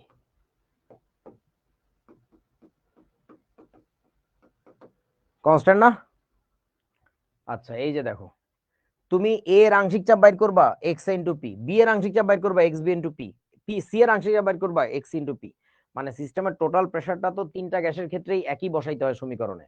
দ্যাটস ওয়াই তোমার ওই কথাটা বলা যায়, ঠিক আছে, যে এটা যদি কনস্ট্যান্ট ধরা যায় তাহলে বলা যায় মিশ্রণে যে কোনো গ্যাসের আংশিক চাপ সমানুপাতিক ওই উপাদানের মোল সংখ্যা। মোল ভগ্নাংশ আর মোল সংখ্যা সিমিলার জিনিসই মিন করে আর কি। মোল সংখ্যা মানে এক্স্যাক্টলি কত মোল আছে, আর মোল ভগ্নাংশ মানে কি বলতো, ওটাকে শতকরায় রূপান্তর করা হয়েছে বা একে রূপান্তর করা হয়েছে আর কি। ঠিক আছে। আফরা নাম সিনথিয়া, কি হয়েছে আব্বা তোর? তোর কি কৃমির দোষ আছে? 6 মাস পর পর কৃমির ওষুধ খাস তো না? যাদের কৃমির এই এরকম সমস্যা থাকে তারা এরকম করে আর কি। একটু আগেও দেখলাম যে অনেকগুলো নানা লেখছে, এখন অনেকগুলো সার লেখছে। হ্যাঁ, সমৃদ্ধরও একই সমস্যা, এদের কৃমির দোষ। এদেরকে প্রতি 6 মাস অন্তর অন্তর কৃমির ঔষধ খাওয়ান এবং এরা টয়লেট শেষে হাত ধোয় না। তোমরা কি এই জিনিসটা জানো যে কৃমির সংকরণের সংকরণ সংক্রমণের অন্যতম বড় কারণ হচ্ছে টয়লেট শেষে ঠিকমতো হাত না ধোয়া। হ্যাঁ, আর কিছু বলতেছি না, যাই হোক, হাত ধুইস বাবা, তা নাহলে এরকম করবি আর কি। কৃমি খুব বাজে একটা জিনিস, অযথা ভুঁড়ি বড় হয়ে যায়। মানুষ অনেক খায় কিন্তু খাবার কোনো কাজে লাগে না, কারণ পেটের মধ্যে ওই খাবারগুলো থেকে নির্যাস পুষ্টি গ্রহণ করে কৃমি। কৃমি মোটা হয়, ও মোটা হয় না, ওর শুধু পেটটাই মোটা হয়। ছোটবেলায় শিখছিলাম এগুলা। আচ্ছা এইবার আসো, এই যে নায়ক জসিম বিরক্ত হয়ে তাকায় আছে, তার কারণ, তার কারণটা হচ্ছে তোমাদের বলে দেই। জসিম বলতেছে এই কথাটা যে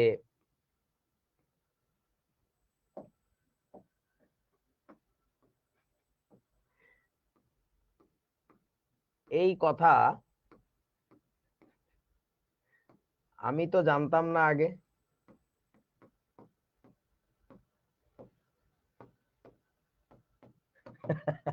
জানবে কিভাবে, ও তো শিখতে পড়েনি। এটা হচ্ছে জসিমের মতামত, বুঝছো? এই আর কি। আমি কেমনে জানলাম? আমি পড়ছি, জসিম পড়ে নাই, জসিম শিখতে ভর্তি হয় নাই, কি করা যাবে? আচ্ছা এখন ঘটনা হচ্ছে, কথাটা কি, যে কোনো মিশ্রণের মোল ভগ্নাংশ নির্ণয় করা যায়, যে কোনো কিছুর যে কোনো মিশ্রণের মোল ভগ্নাংশ বাইর করা যায়, কিন্তু আংশিক চাপ শুধুমাত্র গ্যাস মিশ্রণের ক্ষেত্রে প্রযোজ্য। তোমরা কি বুঝেছো আমার কথা? শুধুমাত্র গ্যাস মিশ্রণের ক্ষেত্রে তোমার আংশিক চাপ বাইর করা যাবে, আর সবার ক্ষেত্রে না। আর যে কোনো মিশ্রণ হলে তাদের ক্ষেত্রে কি বাইর করা যাবে তোমার? আহ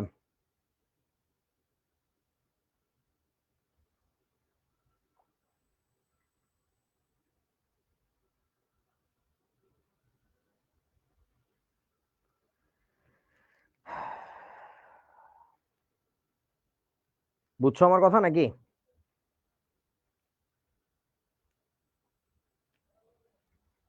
ওকে, ঠিক আছে। মোল ভগ্নাংশ আংশিক চাপ, এই ক্ষেত্রে একটা জিনিসে তোমরা প্যাচ লাগাবা প্রচুর, বলে দেই। সেটা হচ্ছে দেখো, মানে আমার এই কথাগুলো শুনলে শুনলে এখন তুমি সালমান শাহর মতো স্মার্ট হয়ে যেতে পারবা, বুঝছো? সেটা হচ্ছে দেখো, এক্স এ ধরো তিনটা উপাদান ছিল, X A plus X B plus X C equal to কত বলো তো? আরো একটা জিনিস বলবা, যে ওইগুলো ধরো সবাই গ্যাস, তাহলে কি হবে? পি এ প্লাস লেখা যাবে পিবি প্লাস লেখা যাবে পিসি ইকুয়াল টু কি বলেন? এটা ইকুয়াল টু তো একটু আগে শিখলাম, এটা হচ্ছে পি। তাহলে X A plus X B plus X equal to কি? এক্স।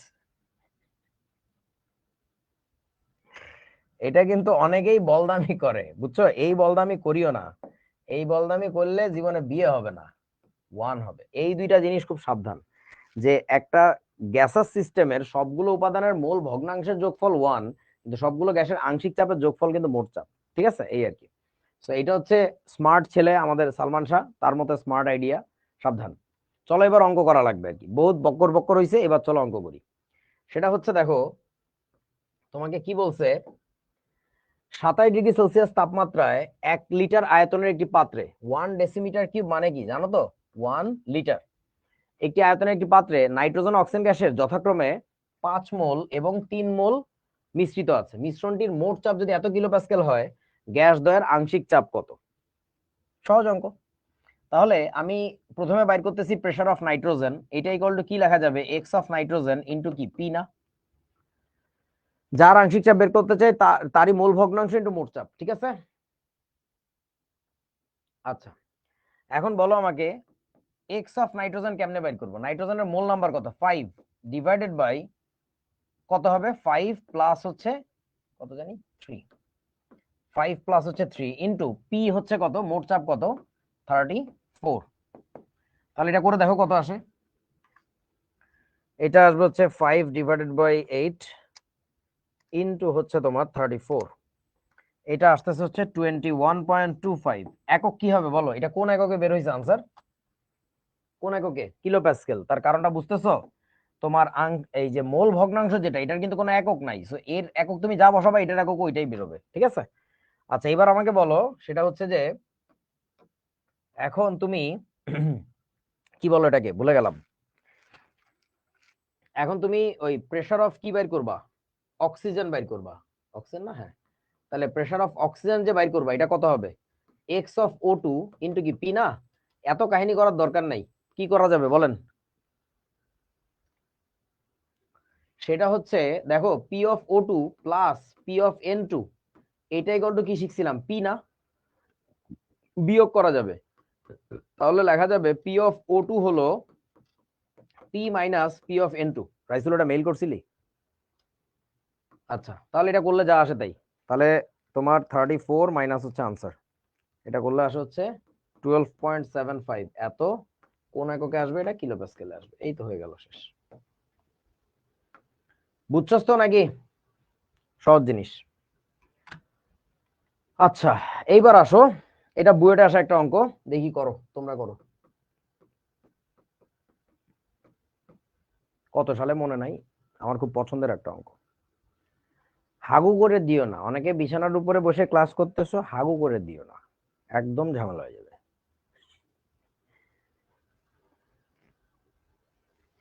রাফহান একটা মজার প্রশ্ন করছে, ও আগে একটা ছাগলের মতো প্রশ্ন করছিল। ওর প্রশ্নটা হচ্ছে, এইভাবে কি এক্সামে করতে পারবো? না, আমরা যা যা দেখাই এর কিছুই করতে পারবি না, আমরা তো এমনি দেখাই, এমনি জাস্ট মজা করে, বুঝছ না? ছাগল কোথাকার, এইভাবে কি এক্সামে করতে পারবো? বলো বলো বলো বলো।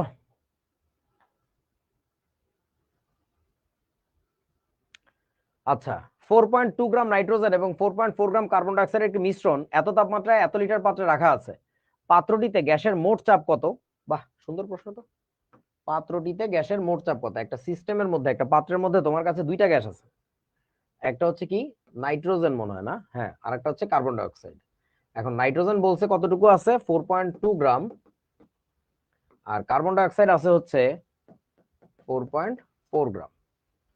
আচ্ছা, তো এখন বলতেছে মিশ্রণের টেম্পারেচার দিছে, পাত্রের আয়তন দিছে, মোট চাপ কত। অর্থাৎ আমাদের বাইর করা লাগবে এখন টোটাল প্রেসার কত, পি ইকুয়াল টু ওয়াট।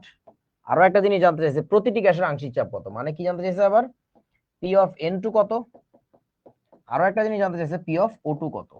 এখন ঝামেলা হচ্ছে, আমরা যে সূত্রটা শিখছিলাম, সেই সূত্রটা হচ্ছে P P equal to P of N two plus হচ্ছে কি বলতো, পি অফ ও টু, এরকম না ব্যাপারটা? না, ডাব্লিউ বাই এম করতে হবে না।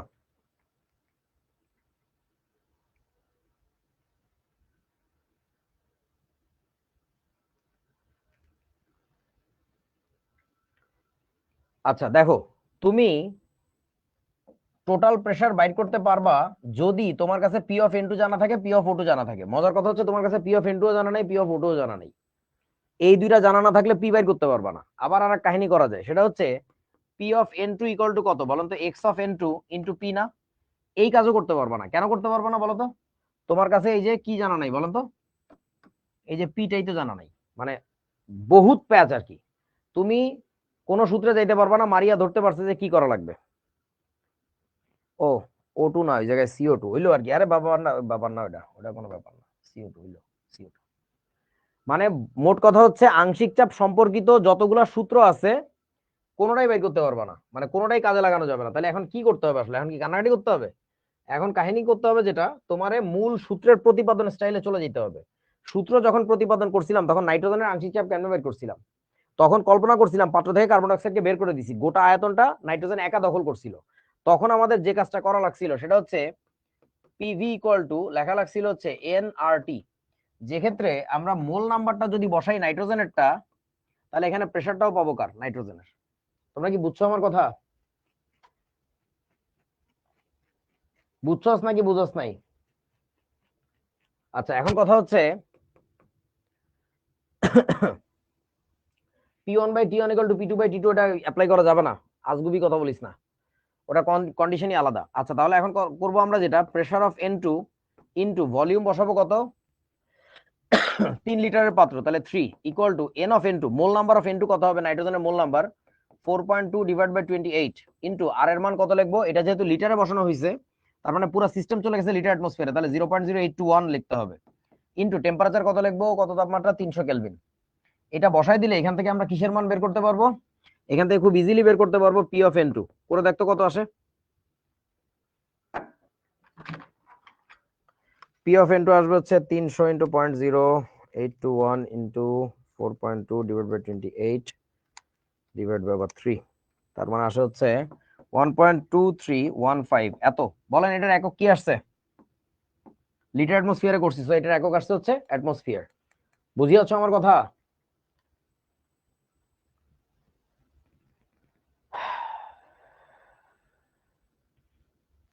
T300 কেন? আরে কানা রে, 27 ডিগ্রি সেলসিয়াস মানে কত? 300 কেলভিন না? আর কার কি সমস্যা? আচ্ছা, এটা গেল। এরপর আমরা যে কাজটা করব সেটা হচ্ছে একইভাবে আমরা একটা কাজ করতে পারি। কি কাজ করতে পারি সেটা হচ্ছে,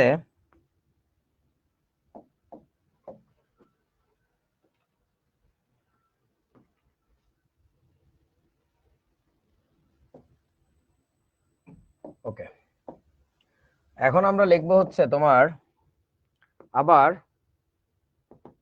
pressure of CO2 into V equal to N of CO2 into RT লেখা যায়। তাহলে এবার মান বসাও। মান বসাইলে তুমি বাইর করো হচ্ছে পি অফ CO2 কত হবে।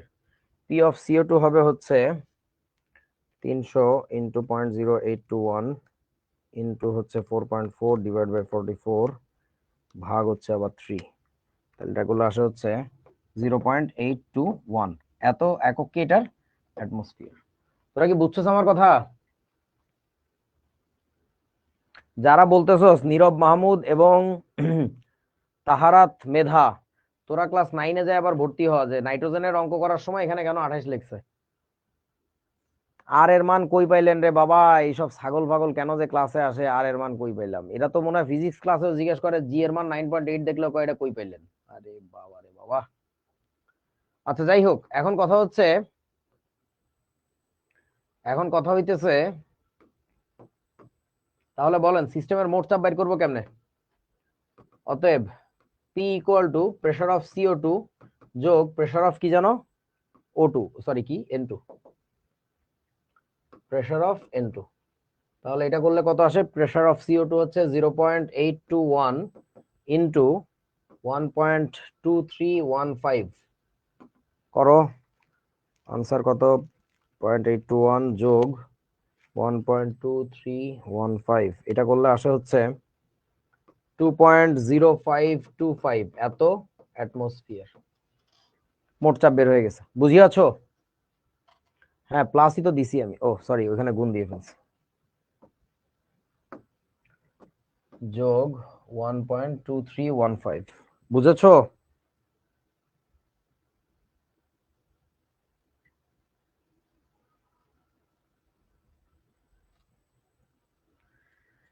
আচ্ছা, এখন কথা হচ্ছে তোমরা এবার খাতায় একটু লেখো যে বিকল্প পদ্ধতি, এই অঙ্কটাকে অন্যভাবেও করা যেত। কেমনে করা যেত দেখো, সেটা হচ্ছে আমরা চাইলে লিখতে পারতাম P V equal to N of CO2 plus N of N2 into RT, অর্থাৎ এবার আমি মোট চাপটা আগে বের করে নিতে পারতাম। আগে কি করছি, পার্শিয়াল প্রেসার গুলো আগে বের করে নিছি, তারপরে মোট চাপ বের করছি। এবার আমি আগে মোট চাপ বের করব। মোট চাপ বের করতে গেলে এই এই ইকুয়েশন লাগবে, বুঝতে পারতেছো। টোটাল প্রেসার যেহেতু বের করব, টোটাল মোল নাম্বার বসাইতে হবে। তাহলে এখন আমাদের পি বের করব, ভলিউম হচ্ছে 3। এই টোটাল মোল নাম্বারটা কেমনে বের করব, সেটা হচ্ছে যে 4.4 ডিভাইডেড বাই 44 যোগ হচ্ছে এটা 4.2 ডিভাইডেড বাই 28, আর সাথে থাকবে 0.0821 ইনটু টেম্পারেচার হচ্ছে 300। এটা বসাই দিলে আমরা এখান থেকে কি পেয়ে যাব, টোটাল চাপের মানটা পেয়ে যাব। টোটাল চাপের মান কিছু একটা পাইলাম ধরো, আর টোটাল চাপের মান তোরা হিসাব করে দেখিস ওটাই আসবে 2.0, কি হলো এটা? এখানে আসবে হচ্ছে 2.0525, এত অ্যাটমসফিয়ার আসবে। তারপরে কি করা লাগবে, অতএব প্রেসার অফ কি লিখবো আমরা, N2, এটা হচ্ছে x of N2 into P, এবং প্রেসার অফ CO2 এটা আসবে হচ্ছে এক্স অফ CO2 ইন্টু হচ্ছে পি। তোমরা কি বুঝছো আমার কথা?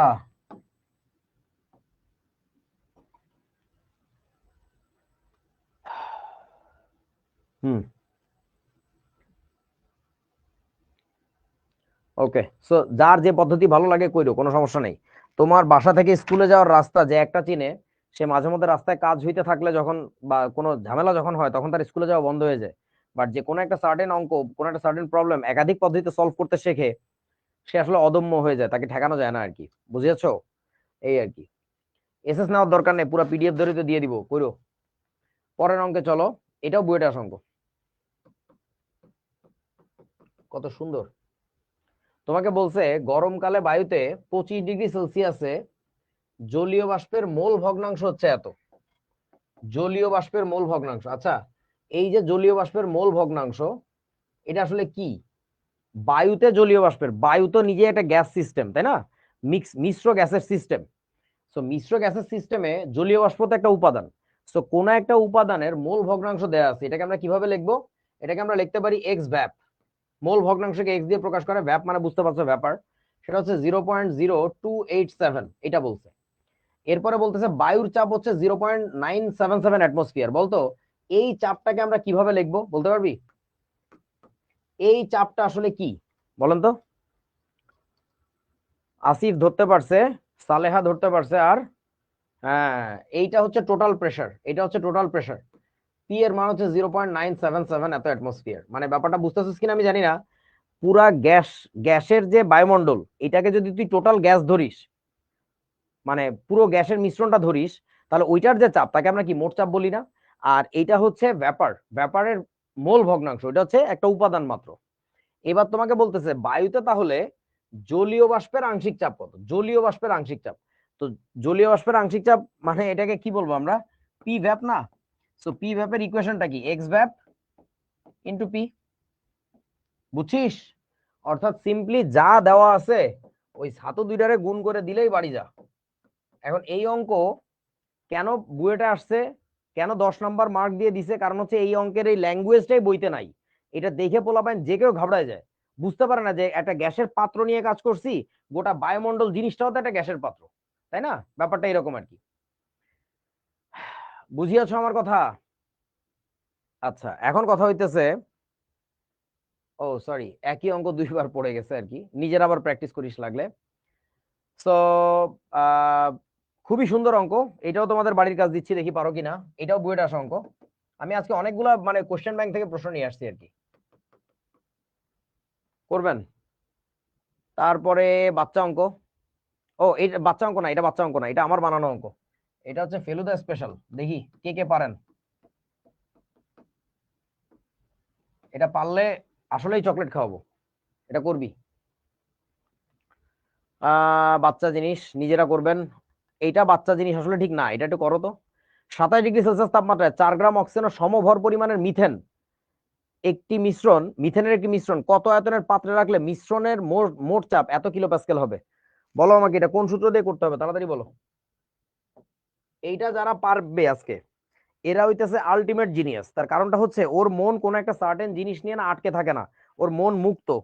দেখি কার কার মন মুক্ত এখানে, দেখান আমাকে একটু। আরে বাহ, অনেকেই ধরে ফেলছে। এটা simply PV equal two nRT, right? PV equal two nRT.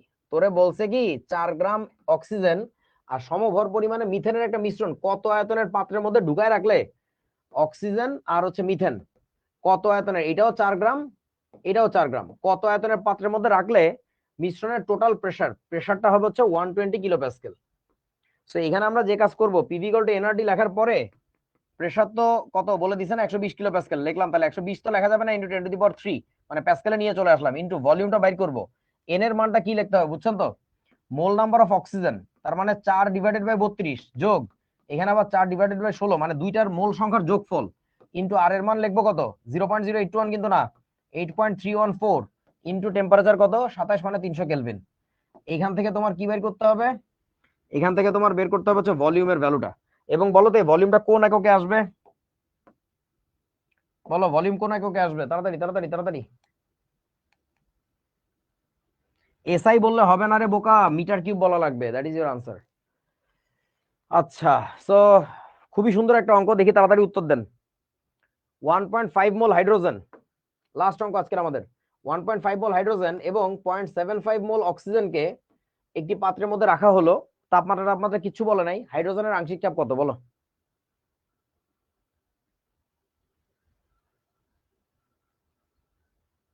বলো বলো বলো।